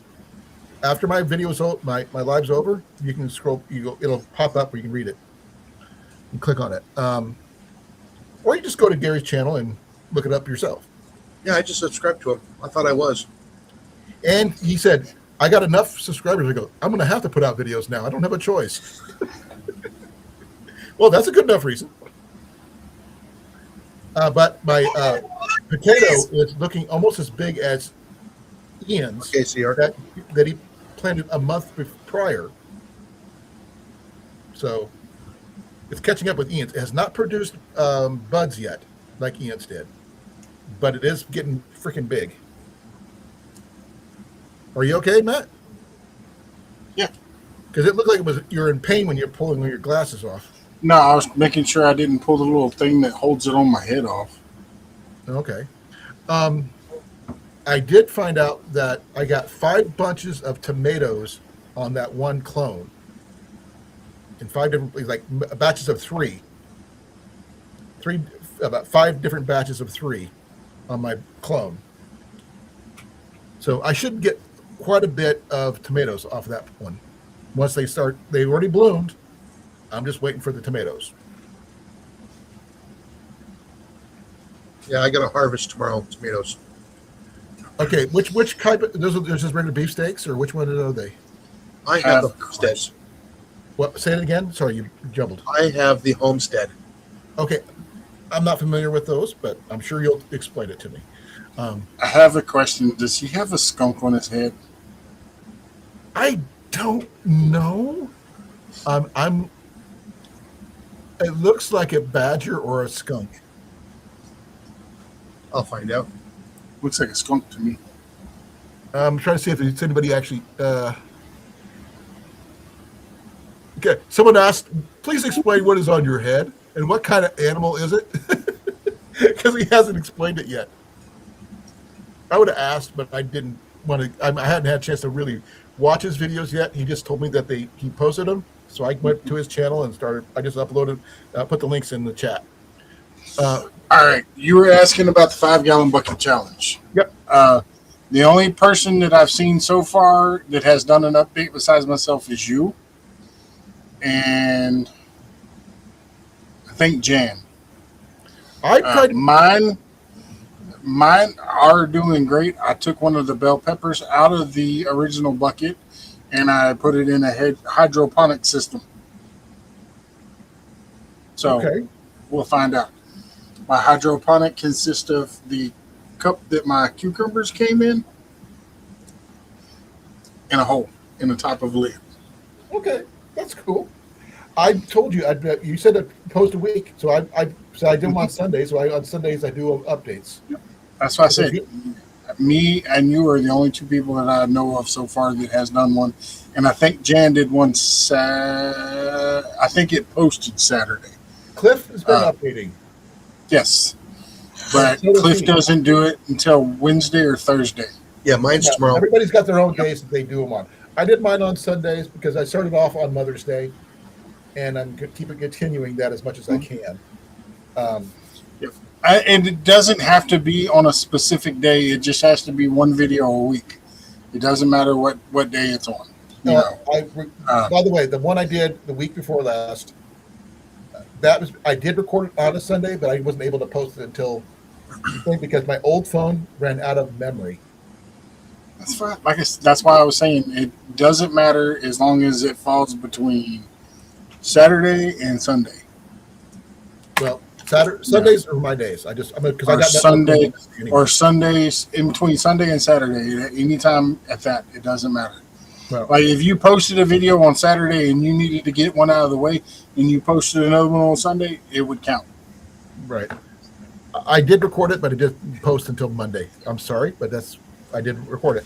It just, like I said, I was having. It's like I posted the video of the 5-gallon bucket being converted into somewhat of a hydroponic system last night.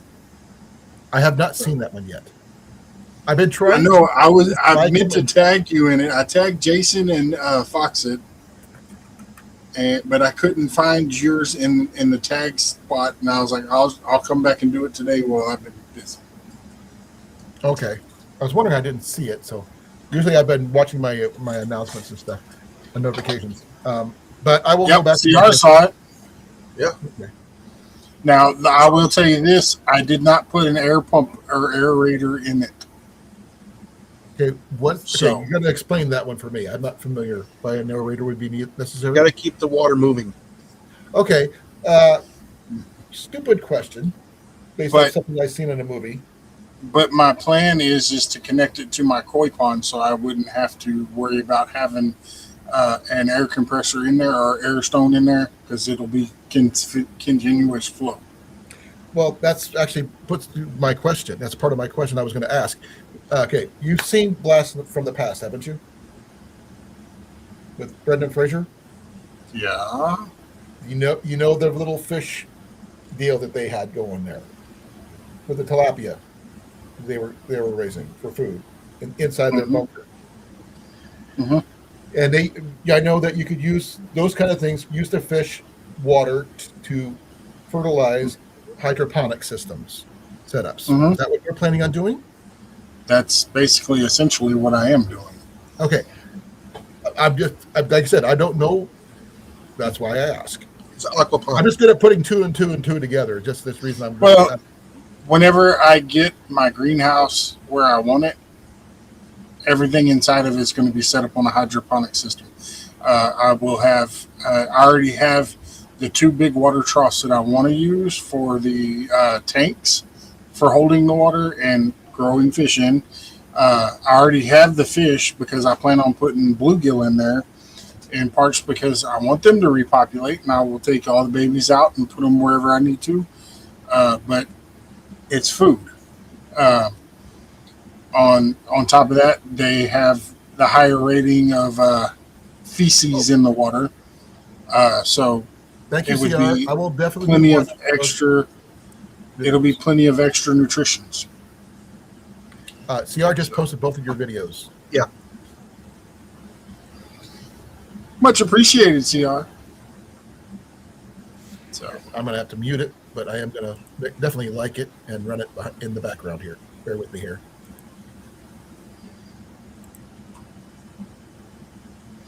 But yeah, I was gambling with these because I wasn't sure if I was going to be able to drill a hole that would actually hold this, and 1.5 hole saw, Right. and this slid right in there perfect, and it fit nice and snug on the top lip. Oh, he posted that twice. I just watched. I have them both running at the same time. So you got 2 more views and 2 likes. So you got extra. Now, that'd be nice if you can get the little clay marbles to put in there instead of the soil. The soil seems to be holding up pretty good, and I've talked to a couple of people, and they said that the soil is actually better than the marbles because then you can add your fertilizer straight to the soil, and it won't burn your roots. I was going to ask about that because my mom did something similar back in the 80s with some of her plants that she grew in our house. Mm-hmm. She was doing like arrow plants and things like that, vine plants that grew everywhere. But that's a hydro. Would that be considered hydroponic technically? Yeah, you just have to keep an eye on your nitrogen in that water so it doesn't turn into an ammonia and kill the fish. Well, she didn't do anything with fish. She just basically, that's how she grew her plants. I'm not doing anything with fish. I'm taking the water surrounding this fish and pumping it through. But when I set that up, I'm going to have raised beds, basically 55-gallon drums cut in half. The plastic ones, food grade, of course. And then my plan is to fill it with lava rock. And then just pull the lava rock out where I'm going to put the plant and just leave the root ball and everything in the soil that it comes in, and it just because over time it's going to wash down through and filtrate through the filter system and wash out. What kind of plants are you going to be using for the hydroponic ones? I'm going to start out stupid simple. Probably just tomatoes and maybe cucumbers. Well, I figured you're going to go super simple. You would, I don't know, with radishes, because I know those things grow like no problem at all. But yeah, but I don't know how well radishes do in aquaponics. I don't know either. But according to Cliff, anybody can grow radishes. Yeah, but it's also the environment that you're seeding in. I would try I have issues trying to eat radishes. It literally blisters my mouth when I try to eat those things. Oh, I wonder how fast you can get zucchini to go. It's just like cucumbers, right? I don't really eat zucchini, so. Oh, I like zucchini. I like them fried.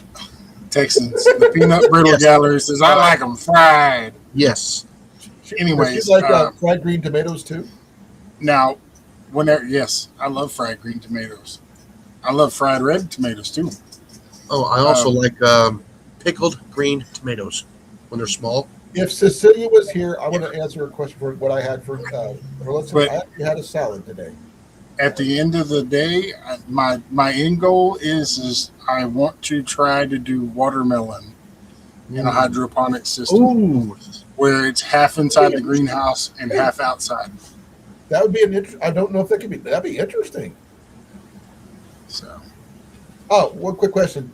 Do you? Okay, I know you're diabetic and severely and all that stuff. Do you still drink coffee or not, or you drink tea?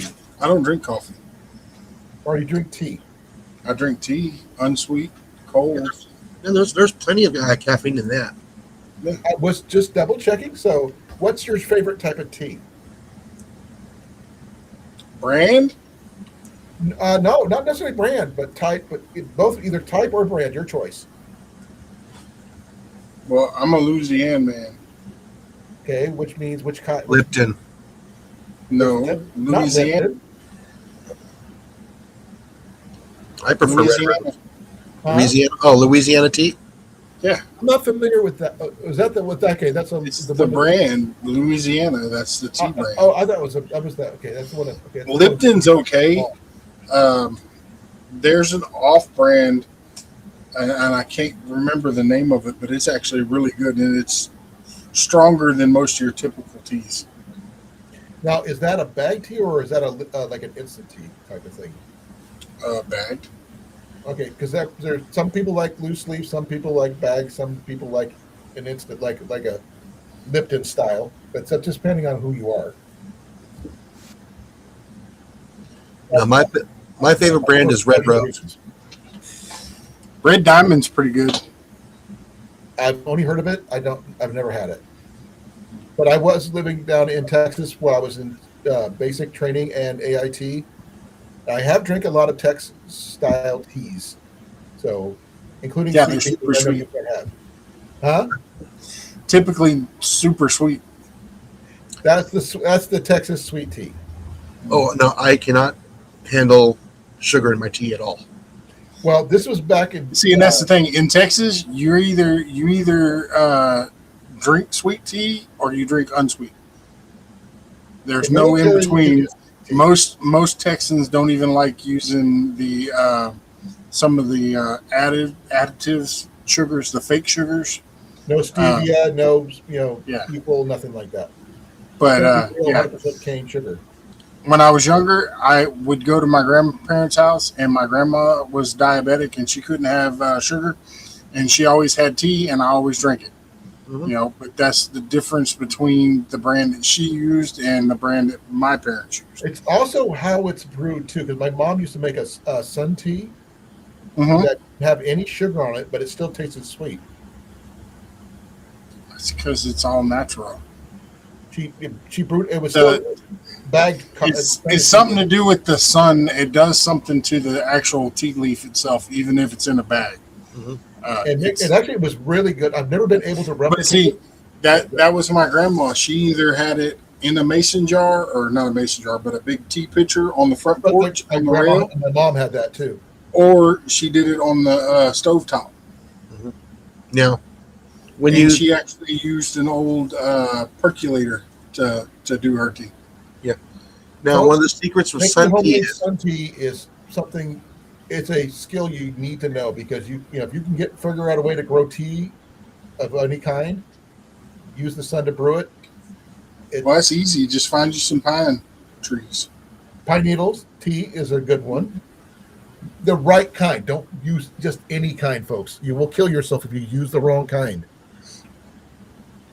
Cedar, not a good kind. now Don't use cedar needles. when you are making sun tea, please start out with cold water. Everybody wants to put hot water in there and set it out there. No, cold. I just turned it on the cold side of the water on the tap and fill it up. Okay. Do you have the proper pine needles in your area? The white pine is what I've heard is the best kind so far. Yes, we have pine trees here that we can make pine needle tea out of. Oh, Because I know won't touch it. there's not all pine trees are equal, folks. They're not. Yellow pine is most of what we have here, and you can use them. From I what think I've white been pine told. was preferred, I think. I don't know. Y'all go follow Bruce. I can't remember the last. He's the guy from Swamp People. He does, and they have yellow pine there, and he does a lot of survival type stuff, and just living off the land. But he does, and he uses the yellow pine needles, and then but you can also use. There's a natural tree or plant that grows down in the Louisiana swamps that you can actually use for sugar. Okay, they're saying to a quick turn. Eastern white pine is the best, the gold standard. I You will also be use right back. red pine, pinyon pine, and sugar pine. The conifer alternatives are not true pines, are spruce for like balsam or Douglas fir for the fragrant teas. But those are high in vitamin C, folks, which is a good thing you might consider because if you got them, that is still gardening, folks. That means because a lot of people need that to prevent scurvy in the wintertime. And you can get it anywhere. And if you have pine trees around you and you're raising chickens or even rabbits, you can use the pine needles for bedding. and it also helps cut down some of the bugs. Oh yeah, So and it not smells as good. but if you have like a bunch of red cedars or cedar trees in your area, you can actually grind. You can cut those down and grind them up and use the shavings from it, and it creates what they call a cedar side, which is very good if you have pets like dogs and cats and susceptible to fleas. Control them outside before they get inside. Well, cedar is not something you eat, folks. Just to let you know, what he said is No, perfectly fine, but don't. I didn't say eat it. No, some people do think they look like pine needles. They're not. Do not do that. They're And poison. they're really good for crafts too. And it's also they're supposed to keep out. What was it? Is it people make? That's the reason why they make cedar furniture. Yeah, it's because it's natural bug deterrent. Yeah. Bugs don't eat it. You They can also leave it make outside and arrows. it'll rot from the weather before a bug eats it. Maybe that's why they made arrows out of that stuff. Yeah, I was going to say arrow shafts. It's really, if you can find a piece long enough, straight enough, then yes. Or even if you get it almost straight enough, you Yeah. can straighten it out. You still got to be careful though, because you get knots and they're real knotty. I know how to make arrows, Matt. I'm talking about the dead gum tree. Quit.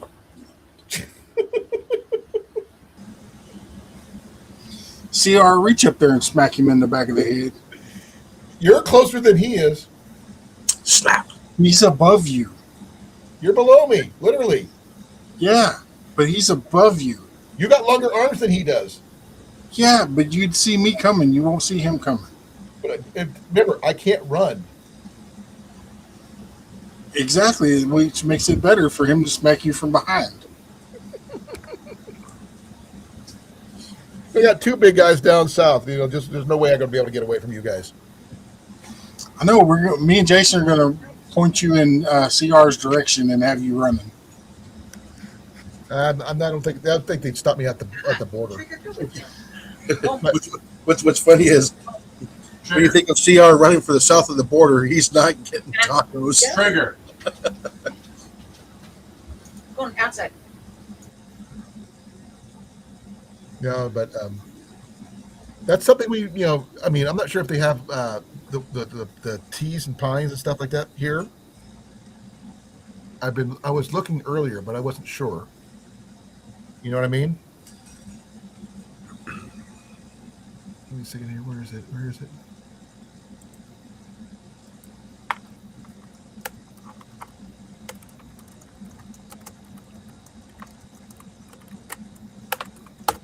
Are you still here? Yes, I'm here. I'm here. Okay. Yeah, they go dark for a few moments, I guess. I figured as much. Hopefully, you found the snake. You found your snake? I hope so. Okay. We only have one native pine tree in Iowa, and it's the eastern white pine. So there we go.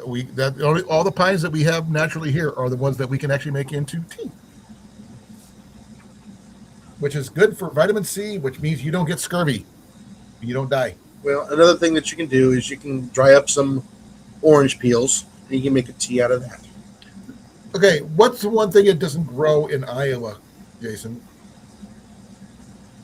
Citrus, but you got the We got one fruit that grows in Iowa naturally, other than yeah, I'm trying to remember what it's the called. pawpaw fruit, The pawpaw, yeah. but that's in the extreme southeast and southwest Iowa. And I don't know if it's got citrus, it's got vitamin C in it or not, because I've never physically had pawpaw fruit, which is one of the things I'm going to ask next. But I figured out that the only natural growing pine here, All right, CR. is the white pine. Have a good one, CR.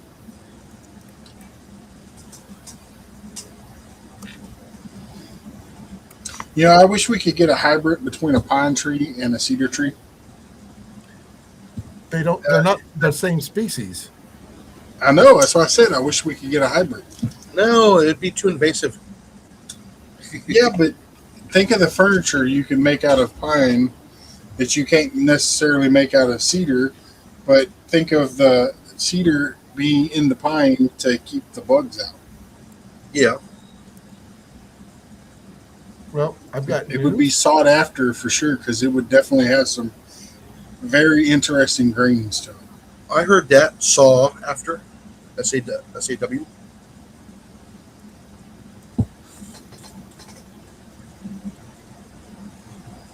I didn't want to do the whole thing. It's just kind of messed up on me. I was going to go and do that one thing, but apparently, pawpaw fruit is very high in vitamin C.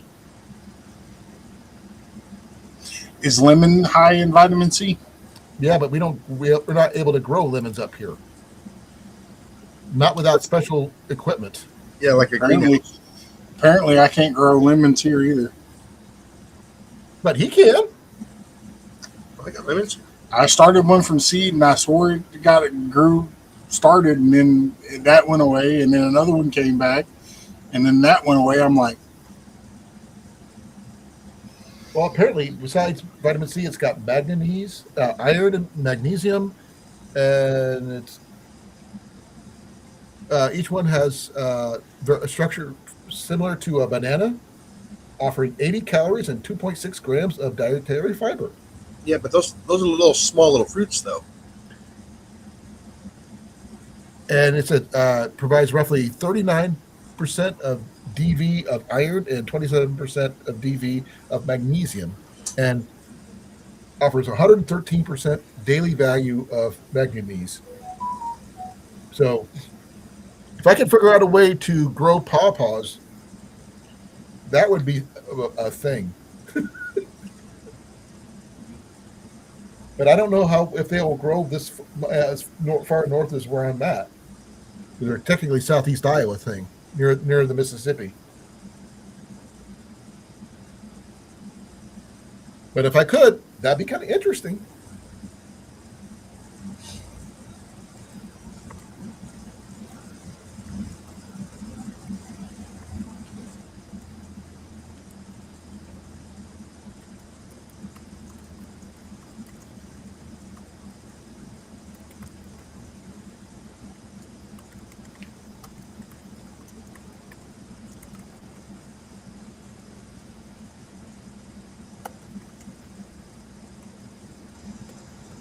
Give me a moment.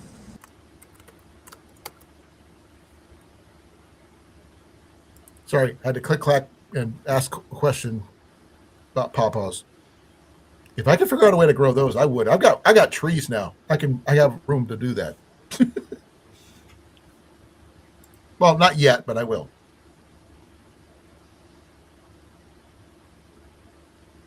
They grow particularly along river valleys and damp wooded slopes like those by the Mississippi River. And yes, I can. Oh, even better. But don't you also have persimmon trees up there too? Persimmon? Yeah.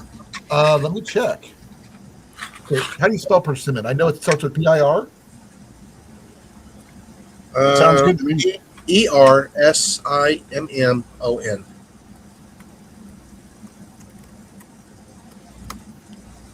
Sorry, my spelling sucks. Yes. American persimmon trees, yes. Central Iowa is right on the upper edge of their hardiness zone, fully capable of surviving the winters and producing excellent fruit. Now, those are not naturally occurring, though. But I don't know what you can do with persimmons. I've heard of them. I don't know much about them, to be fair.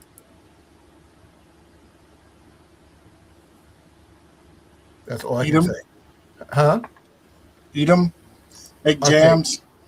I've never even had a persimmon, so I don't even know what to use them for. They're a food. I don't know what they taste like. Okay, go to the grocery store and buy one and eat it What does it look like? like a persimmon. I don't know what that is, so I can't know what it looks like. Do you know how to use Google? Well, I haven't. I looked up the thing. It didn't give me a picture. They just told me that it would grow here. I just put a persimmons in Iowa, and it said yes, it would grow. Now go over next on the search bar and click images. Okay, there's the pine needle one. Yeah, there's another one I've been wanting to try, and I might try it. Is going to be natal plum.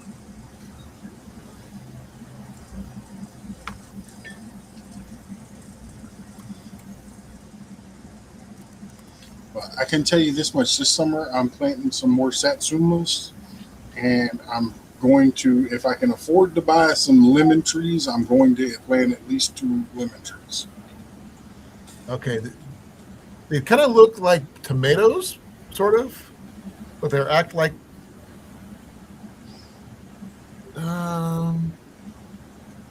cross between peaches and apples. I don't know. Yeah, but they're more like, if I'm not mistaken, they're more like a grape. You know, as far as texture and What is? Persimmon. Oh yeah. Yeah, but they're like orangey color. Mhm. What about doors? Damn.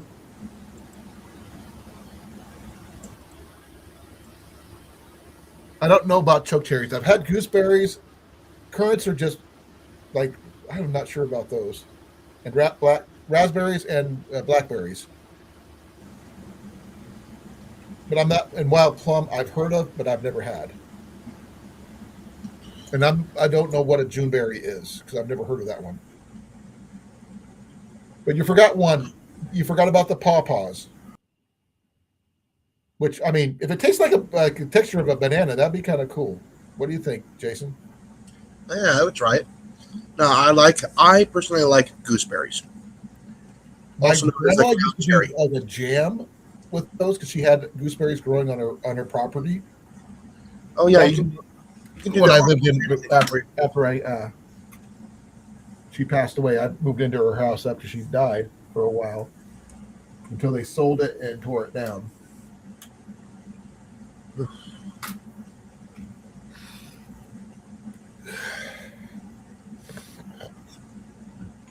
Right. Blackberries and raspberries are common, but we, just talking about stuff tree wise we can grow. We started off, the America was it what was the pine thing again? I forgot.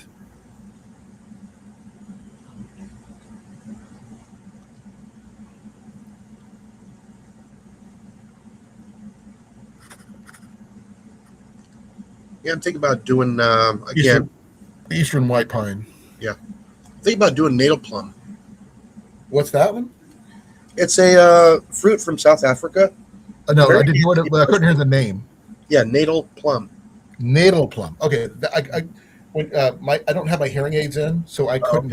Okay. I'm my ears are ringing really, really loudly right now. So bear with me here. It's not intentional.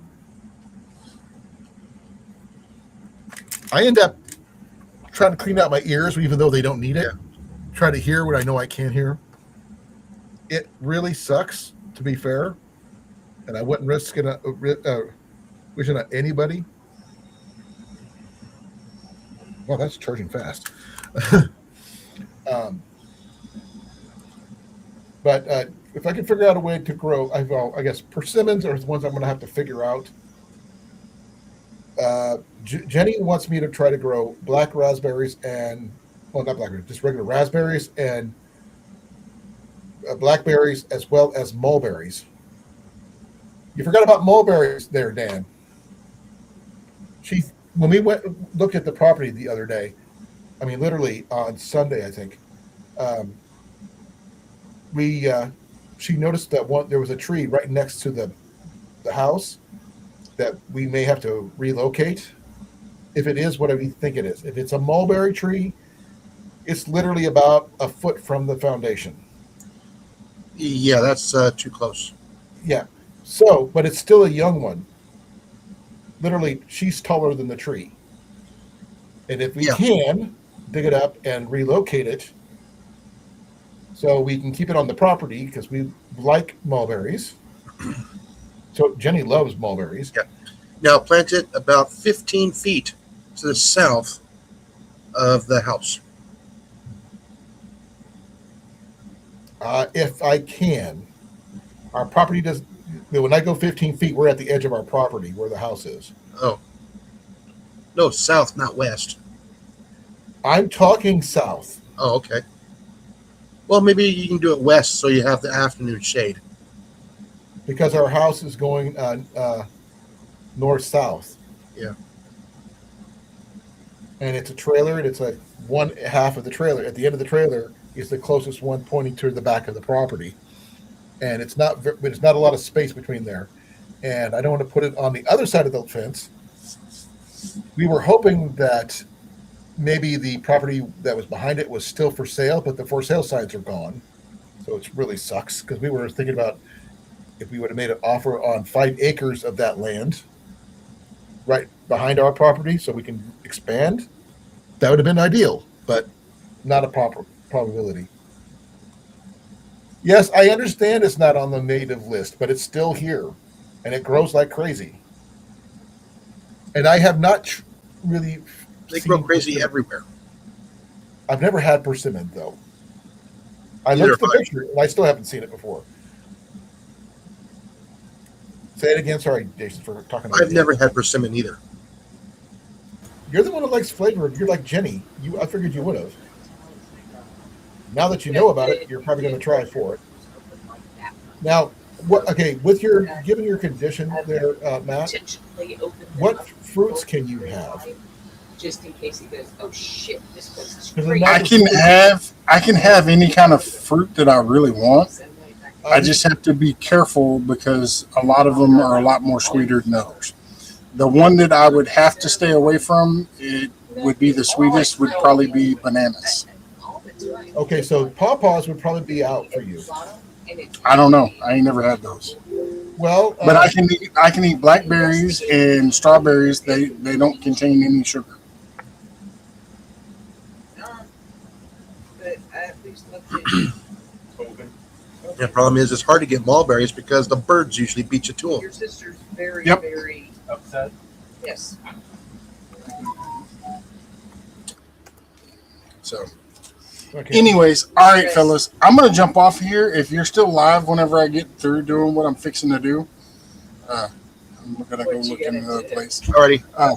But if you're still live streaming, I'll pop back up. I'm gonna still try. I'm gonna go until 10 o'clock if I can. Well, 10 o'clock for you is not 10 o'clock for me, is it? Yes, it is. I'm north Okay, of cool. you. Yeah, he's the same time zone. You dadgum Yankee. Get a rope. I'm in the middle. We were neutral, remember? Iowa was neutral. All right. Maybe see you in a bit. Love you, brother. Catch you later. Bye-bye. Peace. Whatever there. No, I just checked on the pawpaw fruit sugar content, and this is what it said. Pawpaw pulp consists roughly of 12 to 13 grams of pure natural sugar per 100 gram serving, which is like every 3.5 ounces. So he would not be able to eat pawpaws. That's too much, I would believe.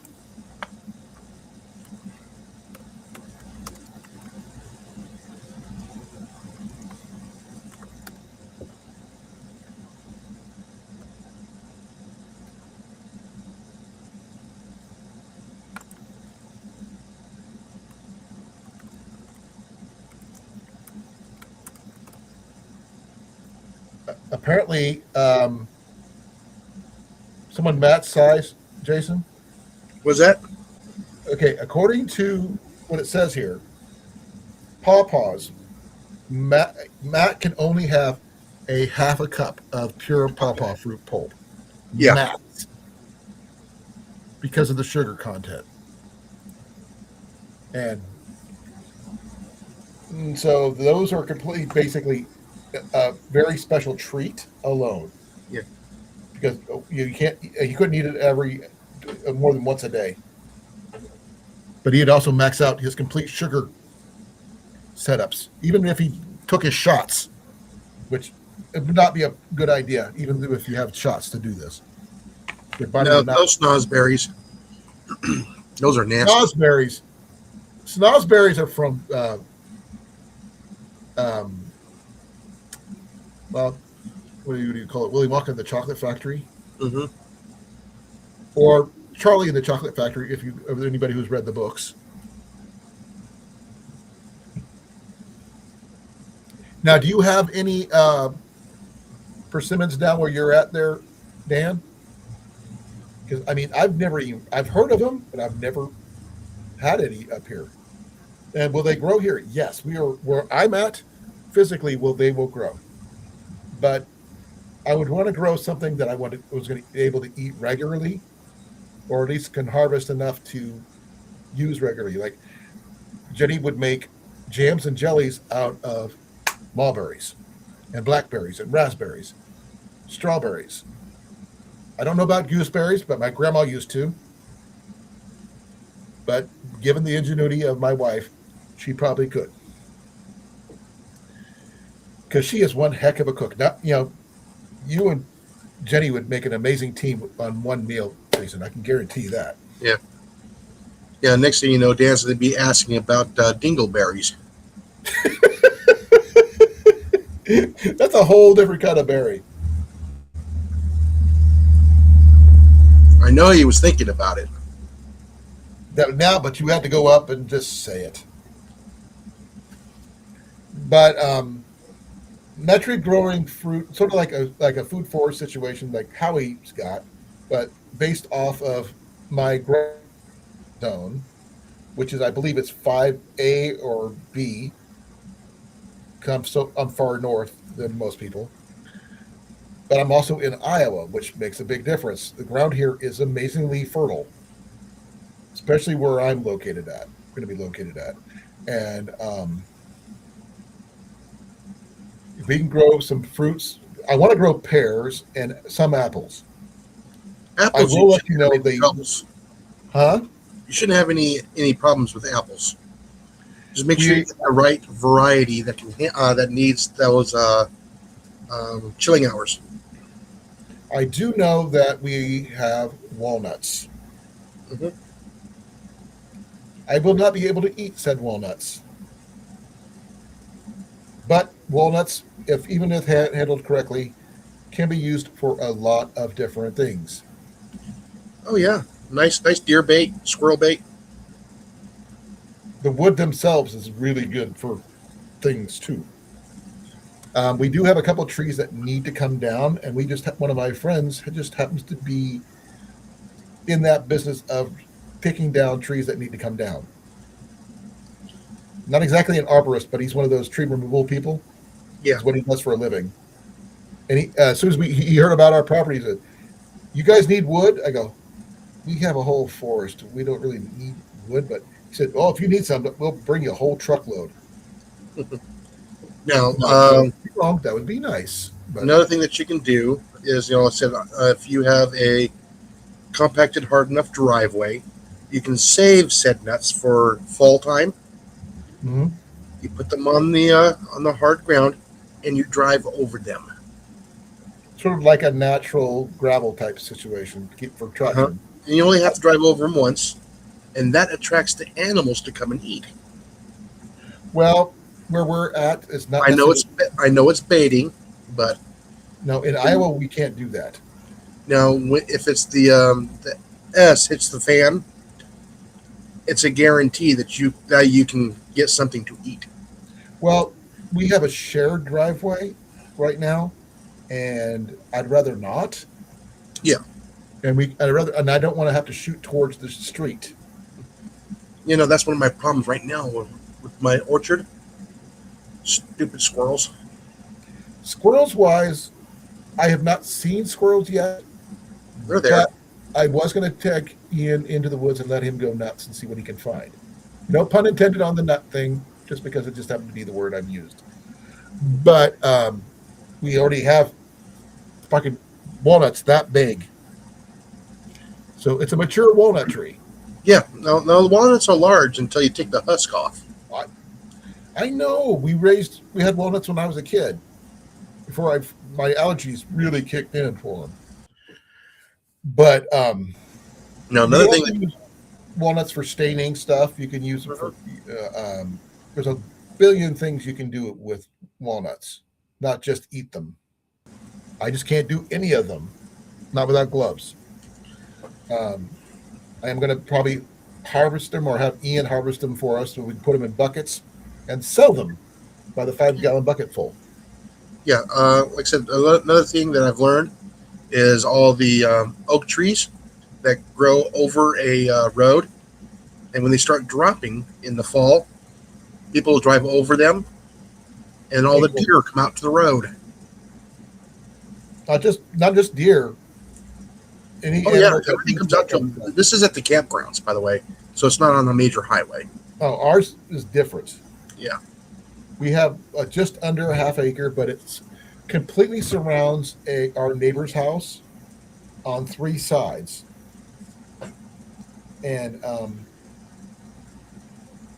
we go from our house is all the way down to the road, up completely around in a horseshoe formation around their house and property. A potential home. Well, potential home. I'm just waiting on the money is going to be there. It's guaranteed. Just the timeline sucks because I got to go on their timeline. But I have the best lawyer in the state. So on my side, so I don't have to do much there. So literally, he's the best workman's comp lawyer in the state. Former state. Dan hasn't popped up. I don't know why he hasn't popped up yet. He's welcome to. Yeah. Now, I have not found any. I didn't go looking for deer stands on the property yet. But that remains to be seen.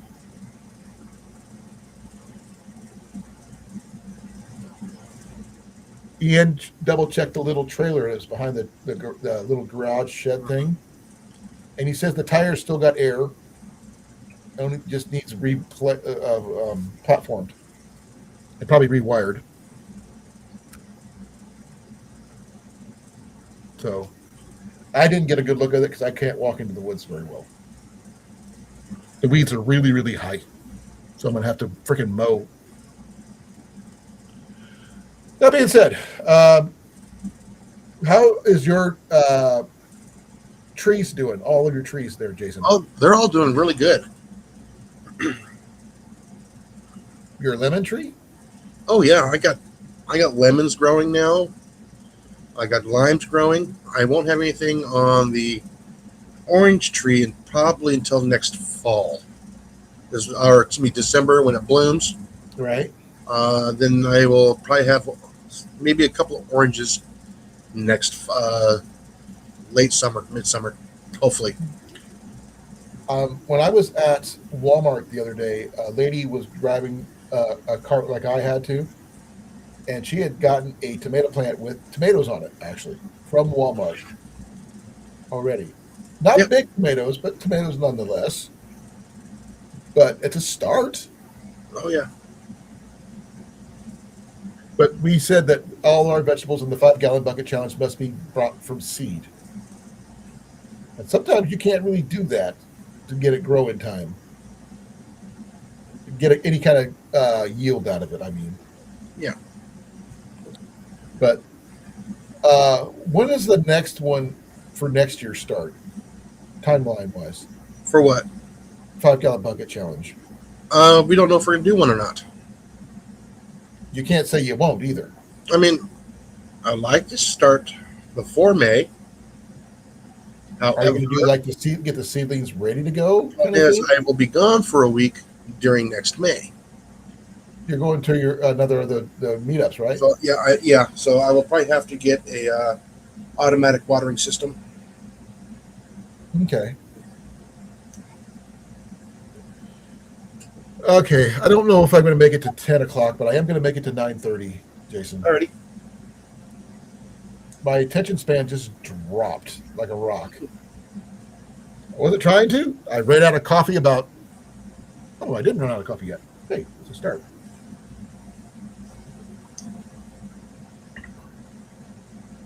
So, I'm going to ask a previous question that I asked you before. I know you drink Folgers coffee because that's what you guys buy, the cheapest of. You do tea too? Yeah. What tea do you use? You use straight up Lipton or something, or what do you use? Red Rose. Okay, I think I've heard of that one, but I can't be sure. Yeah. Explain Red Rose. It's just tea with a little bit of rose hips in it. Okay. Quick question: would that kind of thing be only in bags, or is it like loose leaf or something? No, like that? it's in bags. In bags. Yeah, it's a black tea. Well, the reason why I'm asking because I'm trying to figure out what kind of stuff to put. Jenny's, she wants to retire from her shop where she works, but she can't because they can't find adequate, reliable people to work for them. And she's really loyal to them, which I get because they're amazing people. It's just I don't want Jenny to work into her 70s because they can't find someone to keep on the job 20 same as what she is. Yeah. I love Jenny to death, but she needs a break. And she wants to start a coffee shop and bookstore. That's a lot of work. Not in the normal sense that you think. But that is a labor of love rather than she's not going to do it 100% by herself, Jason. A good solid business plan and a good location and a good set of everything, it'll work. But it's a high overhead. Huh? It's a very high overhead and cost. Well, I get that. So does she. She wants to do custom coffees and stuff like that for, when you have a solid building shop kind of thing, that's easy. But if you're like running like a now that might be something she might want to do. What? That might be something she might want to do, like during a what you call it? Those fairs. Renaissance fairs. Yes, that's part of it. But, yes, like a mobile shop set up where she just can do the Renaissance fairs. Well, she was thinking about. Well, this thanks to me anyway. Because one of the things I want to do, since this is going to be like one of the last things I ever do because my knee issues. It's going to sound stupid, but I want to walk the Appalachian Trail. Mm-hmm. Notice I said walk, not hike, not run, but I want to try. It's going to suck for me. I know it is. But one of the things that you can do on the trail is a thing called trail magic. And where you can offer, things for hikers and stuff like that to make it easier to be where they're at, Oh yeah. And one of the things that we were considering is offering coffee as something they could use, so instant coffees. And we were looking at brands. And since she wants to call the shop Coffee Zombies and Bookworms, because she's going to offer a book, like a free library book exchange, as well as coffee and stuff like that. Instant coffee only and hot water urns. She's not going to actually do cups and stuff like that. Yeah. Nothing for sale. This is all going to be like free will donation stuff. And we've got Black Rifle coffee. We've got Bones coffee. We've got Folgers. Something called G7 is supposed to have cream and sugar already in it. Plus a few other ones I just heard about that might be interesting. But I want to ask Dan what kind of favorite kind of coffee he drinks. But I know you're not generally a coffee drinker per se of high brands, Jason. You like I do. You like I said, I don't care much for the dark roast. I am a light roast person because I don't like the bitter taste of the they said gourmet coffees or the dark roast. I mean, I know about Death Wish coffee, and I know about Bones coffee and anything like that. There's one called Deadly Grounds, Death Inc. coffee, Zombie Buzz coffee, Coffin Creek coffee, that kind of thing, because it goes along with the name. Mm-hmm. But just something we can have in little instant packets. They can just hand a couple to the hikers, make their day kind of situation. Because when you're hiking over 2,100 and whatever, so many miles, a cup of coffee is something you just. It's comforting, especially in the morning. Yeah, because that's one of the things we were planning on doing is we go do that and give them 2 packets, one for right then and there, using their cups. So we offer the hot water, their cups, 2 packets, and 2 sugars, 2 creamers. And they have one for now, one for later. And they can grab some a book off from the book table and hit the trail. Give them a chance to relax a bit and drink some coffee. Yeah, 1 lump or 2. Well, we were thinking more of the sugar packets and I know. that kind of thing. Not too many people actually understand that. 1 lump or 2. Those little cubes of sugar. I'll take 3 or 4. Okay, but that's an old Bugs Bunny trick. But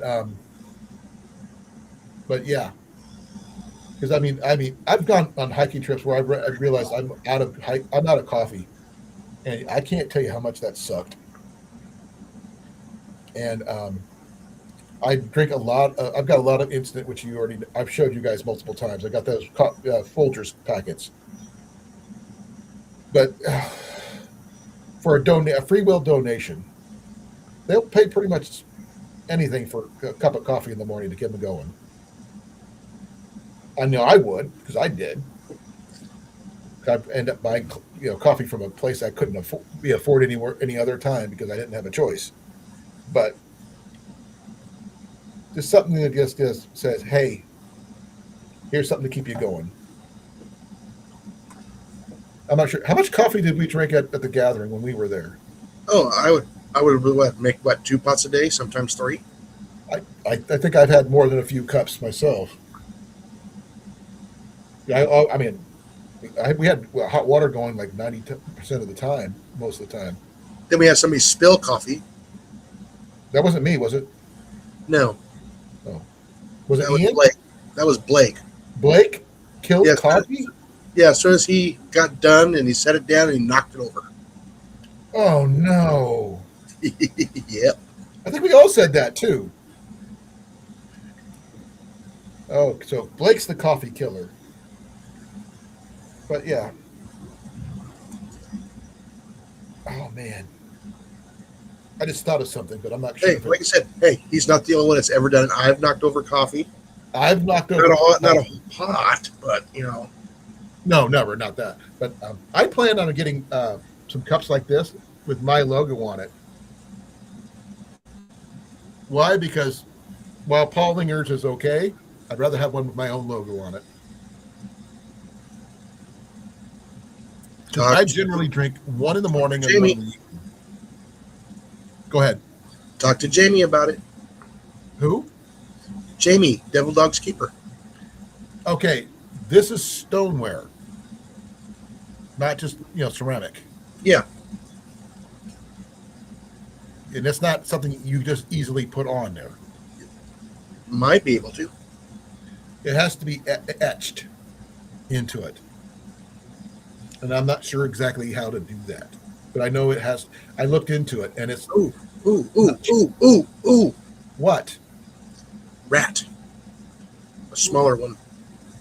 Hey, rat is a rat. And I see your picture there all ready to go. Yeah. So, take a little... I think it's after... It's more than time, Jason. Mm-hmm. Folks, this is Colan from Kincaid Outdoors. This is Jason from Pest Hunter Outdoors. We are going to be heading out. He's got rat patrol to go take care of. Yeah. and I am getting tired. And it's my arm. I got my TENS unit. It's been going on for over 2.5 hours. Whether you guys know it or not, I mean, see, I've had it on for 2 hours. It's more than enough time. So I'm gonna say, be well, be safe. I love you all. Have your coffee and drink it too, and don't forget about the 5-gallon bucket challenge. And we'll see you on tomorrow on Jason's live around 8 o'clock or so. And he'll have some updates on his garden, probably some air gun stuff, and maybe an update on his rat. Stay tuned. I'm setting up my camera right now. Be well, be safe. Bye, Molly. She's asleep. Bye. Love you. And I'll see you guys later. We're out of here in 5, Slap a rat. 3, 2, 1. And like he said, slap a rat.